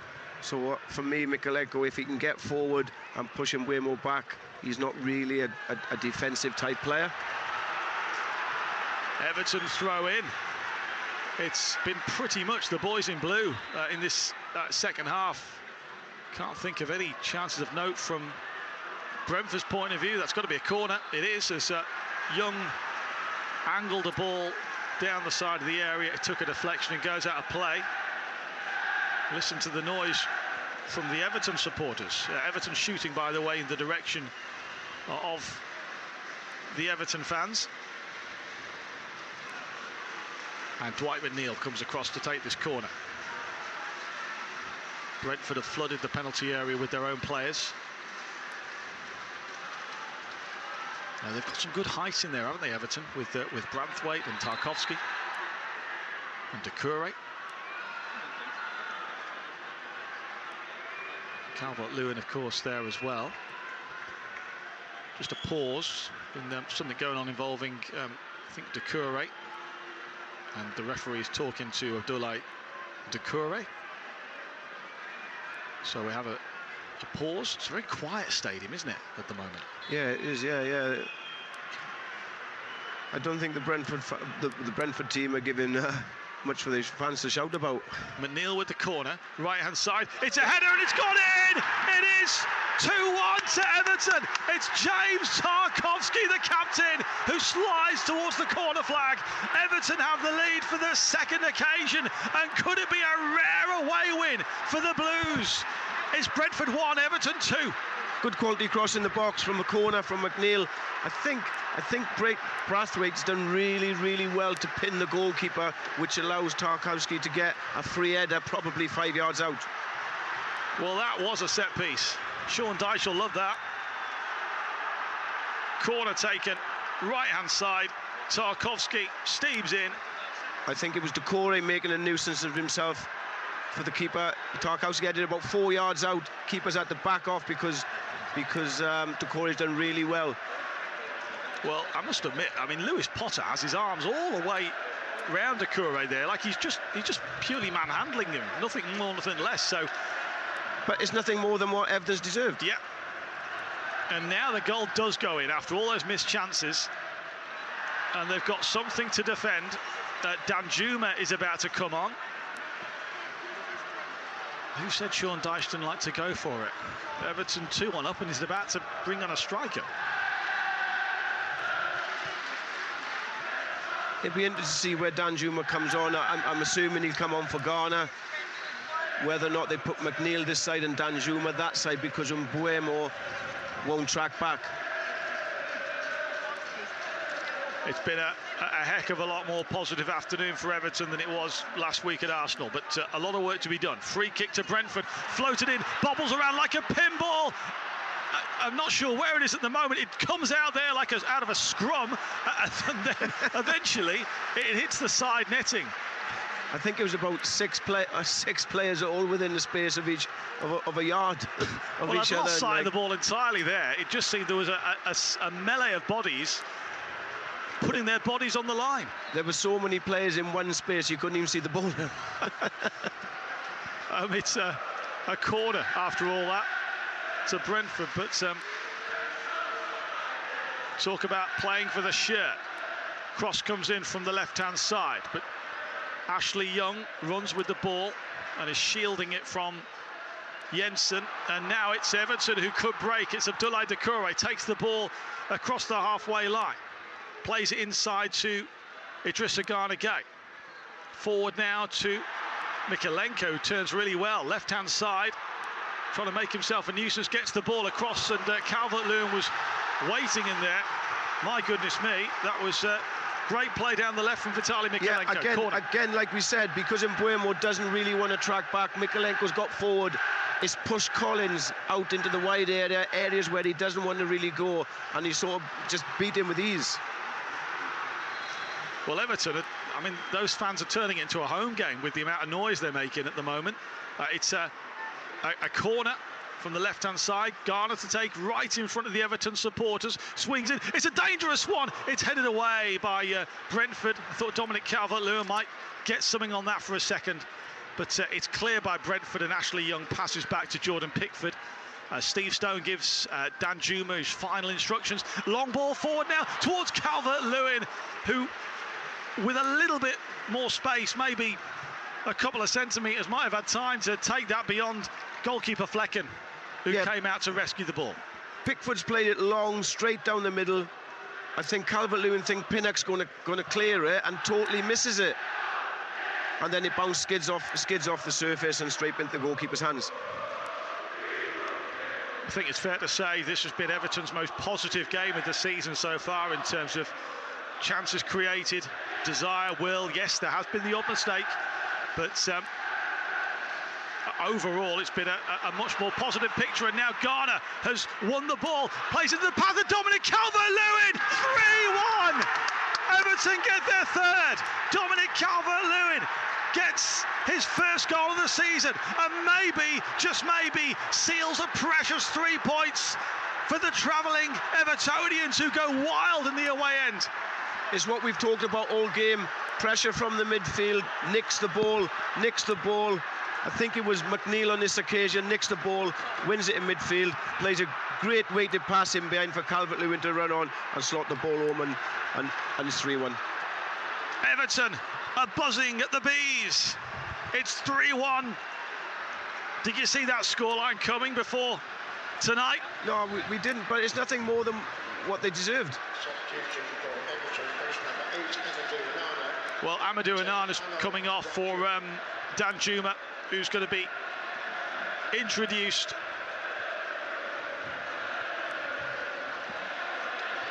Well, surely they're not going to give this away now.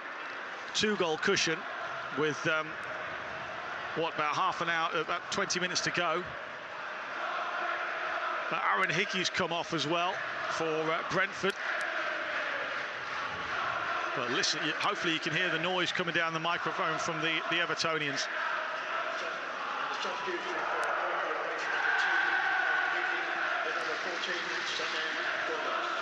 Everton turning West London blue and white tonight.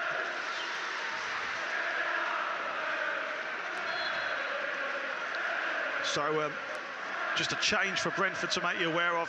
Hickey has come off and Saman Ghoddos is on for the home team, while Onana's been taken off and Arnaud Danjuma is on. So Everton playing with 2 up top, it would appear at the moment. No, they didn't actually make that sub, James. Have they not made it? No, they've not made it yet. No, he sat back down. Because he was all ready to go. Yeah, and I think Onana turned around and said, no, I don't want to come off. But he seems to be limping, Onana does at the moment. Well, that's a way to do it, and Sean Dyche said OK, presumably. Because I saw the ball go up, but you're dead right, Mark. Onana's still on. 17 minutes to go, I should say. And if you've just turned your radio on, it's Brentford 1, Everton 3. 2 goals inside the second half, after it was 1-1 at half-time. And Everton very much in the driving seat. And look, take nothing away from Everton, but Brentford have been poor tonight for me, really poor. I think as much as Brentford's been poor, we've put them under a lot of pressure. Our midfield, our front, our defending from the front has been excellent. Ghoddos pumps the ball forward, and Pickford's out of his goal, and then Ghoddos played the ball off the referee. Well, I think he's done us a favour, the referee. Pickford's come right out into the almost almost in the channel outside his area, has kicked the ball with his right foot and has gone straight to one of the Brentford players who's controlled it, and it's clipped the referee's heel. Otherwise, I think he would have shot and it would have been an open goal. Yeah, Michael Oliver looks a little bit awkward about that. He definitely became Everton's 12th man there. For a change.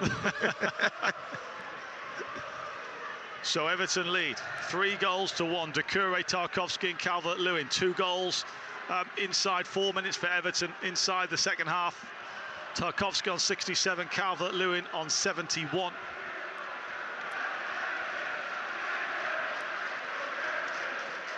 Everton are scoring more goals tonight than they have done at any other stage of the season in one game.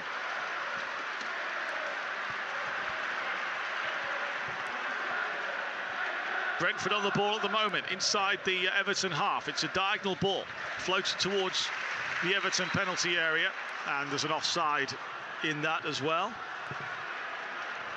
And, I mean, look, there's a long way to go, but a massive 3 points it would be if they can get that tonight, because it would take them, I mean, not only out of the bottom 3, but some distance out of the bottom 3 as well, and would leave your Sheffield Uniteds and Burnleys and Luton, ironically actually the 3 teams that came up from the Championship, all isolated on 1 point. Exactly, yeah. Well, like I said before the game, James, it's that little mini league that you've got to be getting out of, or the top of that mini league. Yeah, I mean, a win tonight for Everton puts them just 2 points off Newcastle and Manchester United, and 1 point off Chelsea. But who's in crisis now? Anyway, getting carried away, I admit. This is Brentford on the ball at the moment, halfway line.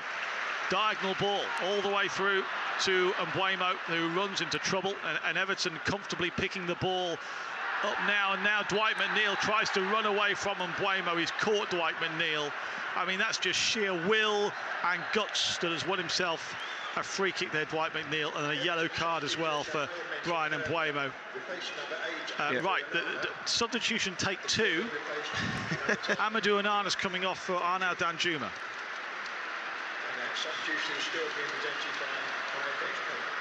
I think it'd be natural for Garner to go into centre midfield, and I would just like to see McNeil come this side and Danjuma go that side. And Mbeumo's already been booked. He's not really a defensive-minded player, and he's playing at wing back. We were talking, weren't we, about that strength and depth, and it's probably no coincidence that Dominic Calvert-Lewin has come off the bench to score a goal, and now Arnaud Danjuma comes off the bench as well. And that's just weapons that Sean Dyche hasn't had. Dominic Calvert-Lewin is marshalled off the ball there, but the referee for some reason says play on. I thought that was a nailed-on free kick there, but play on we are, as Lewis Potter receives the ball, but he's offside. And keen Lewis Potter, who didn't expect to be playing tonight, hasn't really had much to feed off this evening. Not that we're too concerned about that.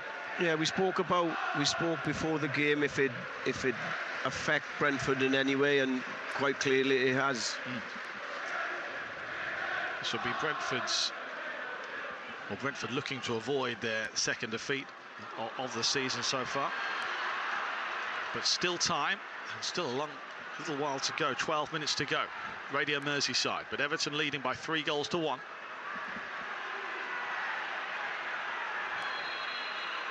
Free kick to Brentford. We told you earlier on that before tonight's game, Everton have won just 3 games in 38 away games in the league, and have failed to win in their last 13 visits to London.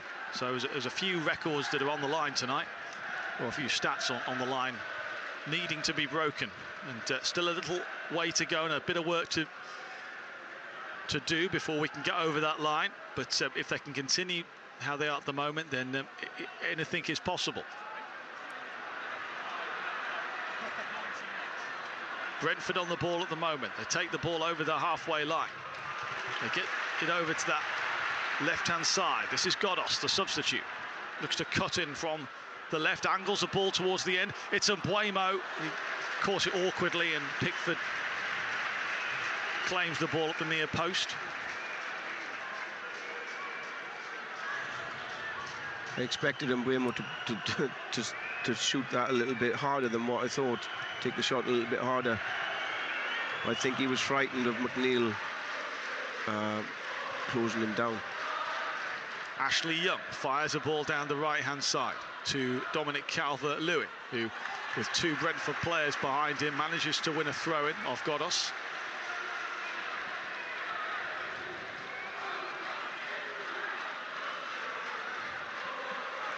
And Ashley Young will take a little while to take this, and now he throws it in towards Doucouré, and now forward to McNeil, and just sense that Everton are not giving up just yet as they aim to get their first victory of the league season. Here's Ashley Young back now to Tarkowski, under pressure from Wissa. Passes the ball back to Jordan Pickford. He immediately gives it to Jarrad Branthwaite on the left-hand side. Inside now to Amadou Onana. Sorry, Idrissa Gana Gueye. Onana's been taken off, of course, and Pickford forward now to Branthwaite. Inside to Abdoulaye Doucouré. Forward. And Everton still playing inside their own half at the moment. Long ball down towards Dominic Calvert-Lewin, looking to get free of Pinnock. He's gone down the left-hand side. Calvert-Lewin still got the ball, just needs a little bit of support. Didn't get it really. And Mbuemo for Brentford, just by his own penalty area. Squares the ball to Norgard. And now Brentford look to bring the ball away through Christopher Ayer. Norgard chips the ball forward from the centre circle, but it's caught out as it drifted into the box by Ashley Young, and Young given a tug there by Godos, and then Young using a bit of experience to go to ground, although despite that experience, Young is not happy, is he, with that tug, and he's being held back by Jensen. It was a proper blatant tug. Young was away. I think, and it would have been a good counter-attack.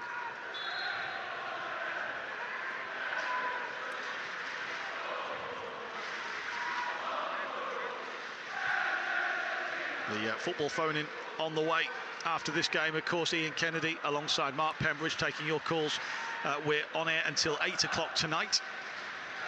You can give your views. Let's hope we're talking about a first win of the season as opposed to giving away a massive cushion. We've got 7.5 minutes to go. Brentford 1, Everton 3.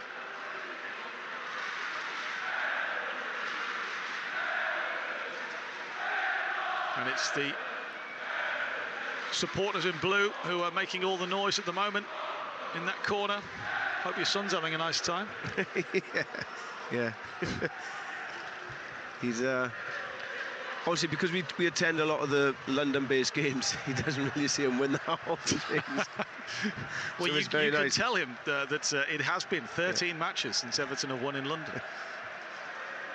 If indeed they go on to win. I do feel like I have to keep saying that. We're not quite over the line just yet. 7 minutes to go. Brentford throw in, which is taken, and they've messed that up really between them on the Brentford right-hand side. The ball goes all the way back to Jordan Pickford. The home supporters have been pretty quiet, it has to be. Well, if Everton do win, it'll be their first win away at Brentford since 1952, would you believe, and their first ever in the top flight. Norgard for Brentford on that right-hand side, and Mbuemo trying to give him support. Good play from Mikalenko, who's done well tonight at left-back. As the clock ticks down, 6 minutes to go. Everton supporters enjoying themselves at the moment in the corner in the away end here at the G-Tech Community Stadium. Matthias Jensen, who got Brentford back on level terms in the first half, digs a ball out. They look to play in Wissa and makes a run, but Dominic Calvert-Lewin does his best to force the ball back into the Brentford half and all the way back to the goalkeeper Flecken, who gives it to Mbeumo, still inside the Brentford half at the moment. And Brentford give the ball away yet again, and now Everton will try and take advantage. It's Arnaud Danjuma, skips beyond the Brentford midfield, gives it to Doucouré. Calvert-Lewin tries to sort his feet out on the edge of the area, couldn't quite do it, and that will allow Brentford back in. And Mbeumo on the right-hand side goes in between two blue shirts, but really real good determination there from Mykolenko, who wins the ball back. Sheer will that, as Idrissa Gana Gueye gives the ball forward to Arnaud Danjuma. Danjuma going forward, he's gone down. Danjuma just on the edge of the D. Fair challenge, says the referee, after Norgard. One possession back for Brentford. This is Collins now for Brentford inside the centre circle. In turn, gives the ball to Ajer. Well, that sums up Brentford, doesn't it? Ayer's giving the ball to Jensen, and he's sort of holding his hands out as I say, where do I pass it to? Who wants it? Now this is Keane Lewis Potter, left-hand side, sends the ball towards the back stick. It's comfortably claimed by Jordan Pickford. Yeah, Pickford needs to take the sting out of the game for a minute now, I think. Because the last 3 or 4 minutes has almost been like a basketball game. You attack, we attack, you attack. And that's what we don't really want to get into at this stage. With 5 minutes left. There's not been too many stoppages either, so there's been a couple of substitutions, but I don't think there'll be too much in the way of stoppage time.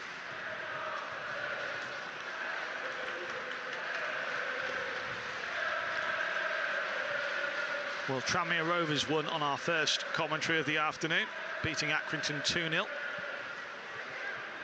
Josh Hawkes, 2 goals for him, 1 a penalty. Can Everton make it 2 out of 2? Sean Dyche just on his players, not to drop their levels, to keep going. Ashley Young, is he about to experience his first league win with Everton since arriving from Aston Villa? Throws it into the feet of McNeil, just inside the Brentford half. Garner, who has had a good 90 minutes today, assuming he's not going to be taken off. Back now to Jordan Pickford. Wissa running in on Pickford. And the goalkeeper fires it down into the Brentford half. McNeil doing his best to make sure it doesn't progress any further back, though. St Helens women leading at the moment in their playoff semi-final against Leeds. 16-6 there. This is Abdoulaye Doucouré now for Everton, goes down the side of the penalty area, plays it off a Brentford player. It's gone out for a throw-in just in front of the away supporters in the corner, who applaud Doucouré as he comes to retrieve the ball and take that throw-in. I'm not sure if he'd be running so quickly if they were losing, but that's another story. Featherstone 36, Widnes 10 in that other rugby league game tonight. Both matches are live on the BBC Rugby League website as Ashley Young runs to the dugout before this corner will be taken to get some instructions from Ian Wone. So it's a corner to Everton, who lead 3-1 if you've just joined us. James Garner to take this corner. It's a curling one. There's a header and it goes over the bar. And we are going to have a substitution now from Brentford. Keane Lewis Potter being withdrawn. And Michael Olakigbe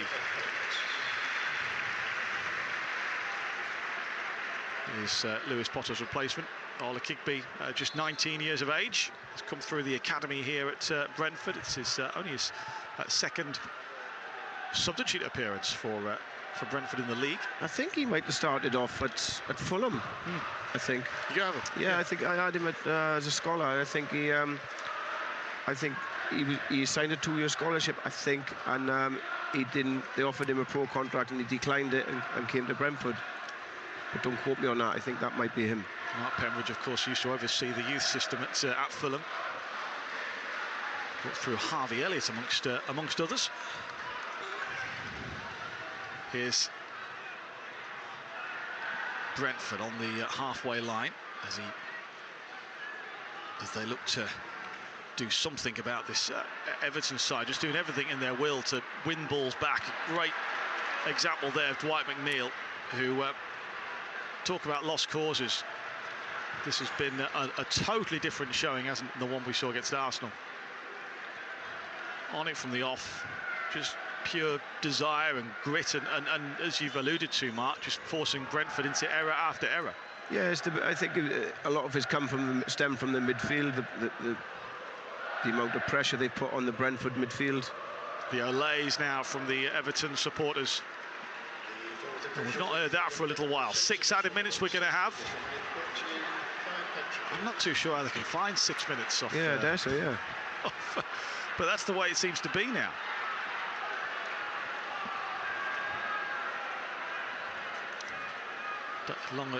Gone are the days where you play for 90 minutes.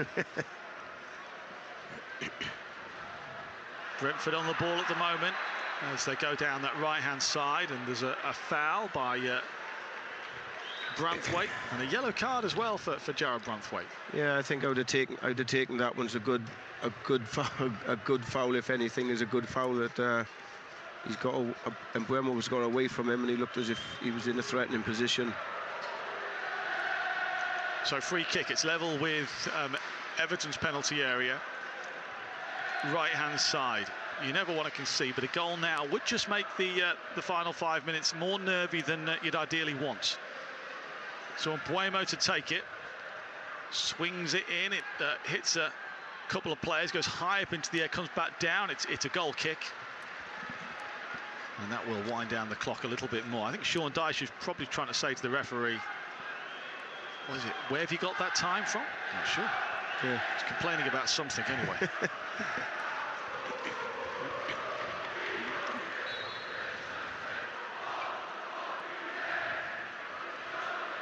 Well, it was a stat I didn't really want to read out earlier for obvious reasons, but I was reading beforehand. Sean Dyche hasn't won a Premier League game in either August or September since 2019.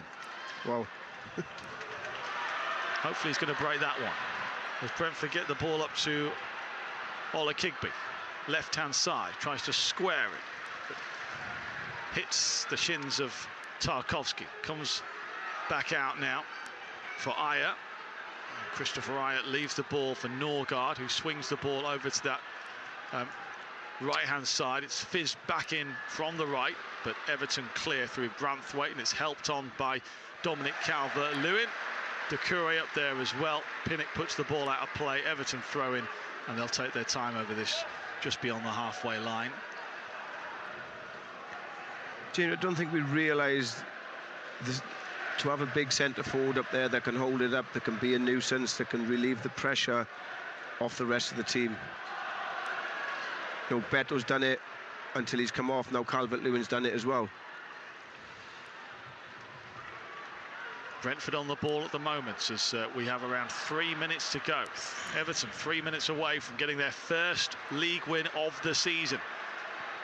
And with it a humongous amount of psychological gain too. Not just any win, the first win. This is Mbeumo for Brentford. And Garner trips Mbeumo up on the halfway line. And I thought he was going to get a yellow card as well. But the referee keeps his card in his pocket on this occasion. Sean Dyche urging his players to get back and get into shape. This is Michael Ola Kigbe, left-hand side. Swings the ball towards the back stick. It's headed away. Only as far as Dwight McNeil, who comes deep, and he's got Mbeumo just behind him. This is Onyeka now for Brentford. Godos gets the ball in. It's away by Ashley Young. Everton really having to just defend out these final 2 or 3 minutes of the game. But many of the home supporters are either leaving or have already left. as Dominic Calvert-Lewin smashes a ball away. And the ball back now with Flecken, the goalkeeper, way outside his penalty area. And after good work from Abdoulaye Doucouré, he can't go forward, Flecken, he has to go to the side to Pinnock. That's been the story of the Everton night. And Mark, I mean, you've played in a blue shirt. You know how much the supporters appreciate that hard work and giving their all. There's the ball slotted in from the left-hand side towards Olakigbe, and it is cleared. Olakigbe was trying to slide his way through in there, and the ball goes out of play. Brentford throw-in. Yeah, most definitely. Yeah. It's good all-round performance. Stemmed from the midfield, won the battle in the midfield today, and created lots and lots of chances. You know, we could have scored a lot more than the 3 goals that we have today through pressing as a team or dropping off as a team as well. You know, everybody seemed to be on the same wavelength of when to press and when not to press. The football phone-in is here after this game, after the full-time whistle. And surely even the most nervous Everton fans now must be thinking this win is within touching distance. Brentford on the ball. It's Saman Ghoddos plays it into Olakigbe on that left-hand side. Back to Collins, who gives it to Olakigbe, and just as he was about to pull the trigger, Branthwaite comes across from nowhere and hammers the ball away and exchanges a high five with James Garner. I think there's an offside in there. So it wouldn't have counted. Not that they knew anything about that, of course. But yeah, my only concern was today was that we didn't take our chances, and I thought it might come back to haunt us, but we started the second half really positively. We got the second goal from a set play, and then the third goal just really killed the game off. Michael Oliver blows the whistle. Everton have their first 3 points of the season. A win that it wasn't lucky. It certainly wasn't a case of in off somebody's backside. It was well earned. It was thoroughly deserved. They gave their all tonight, these Everton players, and they fully deserved their win. We were left thinking at half-time, if only they could score more. Well, they have. Everton win 3-1 at Brentford. Abdoulaye Doucouré setting the tone after just 5 minutes. Brentford levelled up with a goal from Matthias Jensen, and even then we felt it was harsh on Everton. Doucouré hitting the post, of course, in that first half, but then in the second half there's only ever been one team in it, and James Tarkowski with their header from a corner, making sure that they would hit the net when it matters.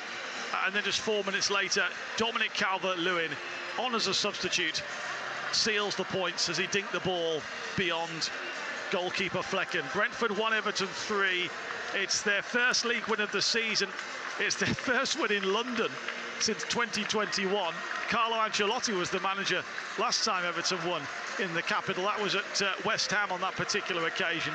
And it's their 4th away league win in 39 attempts. But forget the stats, Mark Pembridge. For me, this win is important psychologically more than anything.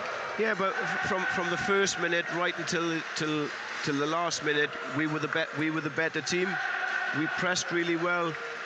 You know, you look at Brentford. Brentford even changed their system because they couldn't get any joy out of the way we played today and the way we pressed and the way our team shape was.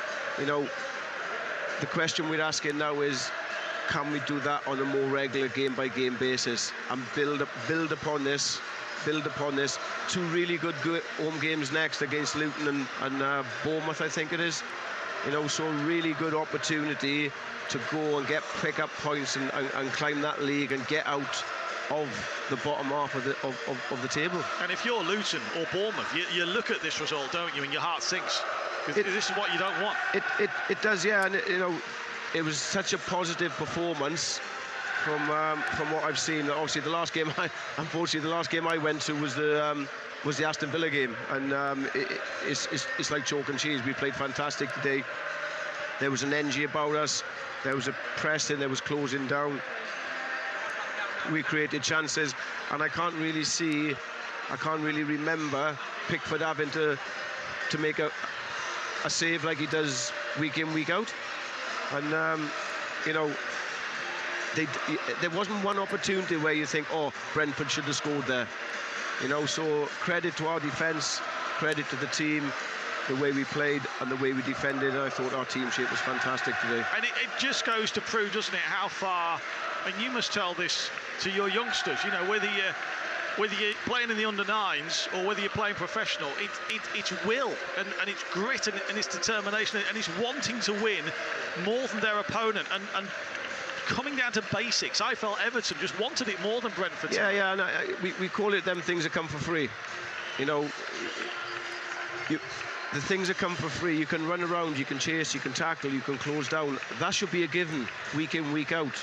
You know, but again, today, what the difference was, we pressed together, and then when we couldn't press together, we didn't go in ones and twos, and we didn't get picked off. If we couldn't press together, we sort of just dropped off, let Brentford have the ball. Two wide boys, Garner and McNeil, tucked in alongside their midfield three, and there was no pockets. They couldn't play the ball to into Jensen, so therefore they had to go wide to the full-backs, and then McNeil went out, Garner went out, and they were happy with that. Great to see the Everton supporters be sent away from here in good spirits, because look, it's not been easy being an Everton fan lately, and there are still, of course, lots of questions about the club off the field. Still a lot of questions to be answered as well on that note. But at least today, you feel like we've seen what the team can be capable of, and now it's up to them to produce these sort of performances consistently. Yeah, that's what it is. It is consistency. You know, but again, we have now got players coming off the bench that can affect games of football. You know, you see Calvert-Lewin score today. Danjuma's got like really good pace that will create something, will create an opportunity out of nothing. You know, so we have now got a little bit of depth. Again, the question is, can we keep these players fit? Yeah, can we keep this squad of players together? Very good question. Mark Pembridge here until about 8 o'clock on Radio Merseyside. Maybe your son will be waiting to come on as well. We could perhaps get Mark Pembridge Jr. to give us a bell as well. But a great night for Everton, a hopeful night, a promising night. And your chance now to have your say after listening to the action. Doucouré with the opener after 6 minutes. Jensen equalising for Brentford after 28. And at half-time, we were sort of wondering about whether this Everton side had the character to see this one out or whether they were going to fold. And they have shown the character. Dwight McNeil with the assist to get Dwight McNeil with the corner to get James Tarkowski's header. And then James Garner with a lovely ball through to Dominic Calvert-Lewin to make it 3-1. Ian Kennedy and Mark Pembridge here, but look, Evertonians, at the moment these things don't come around too often, so enjoy the night. It has finished. Brentford 1, Everton 3. Thanks to James Mountford, Mark.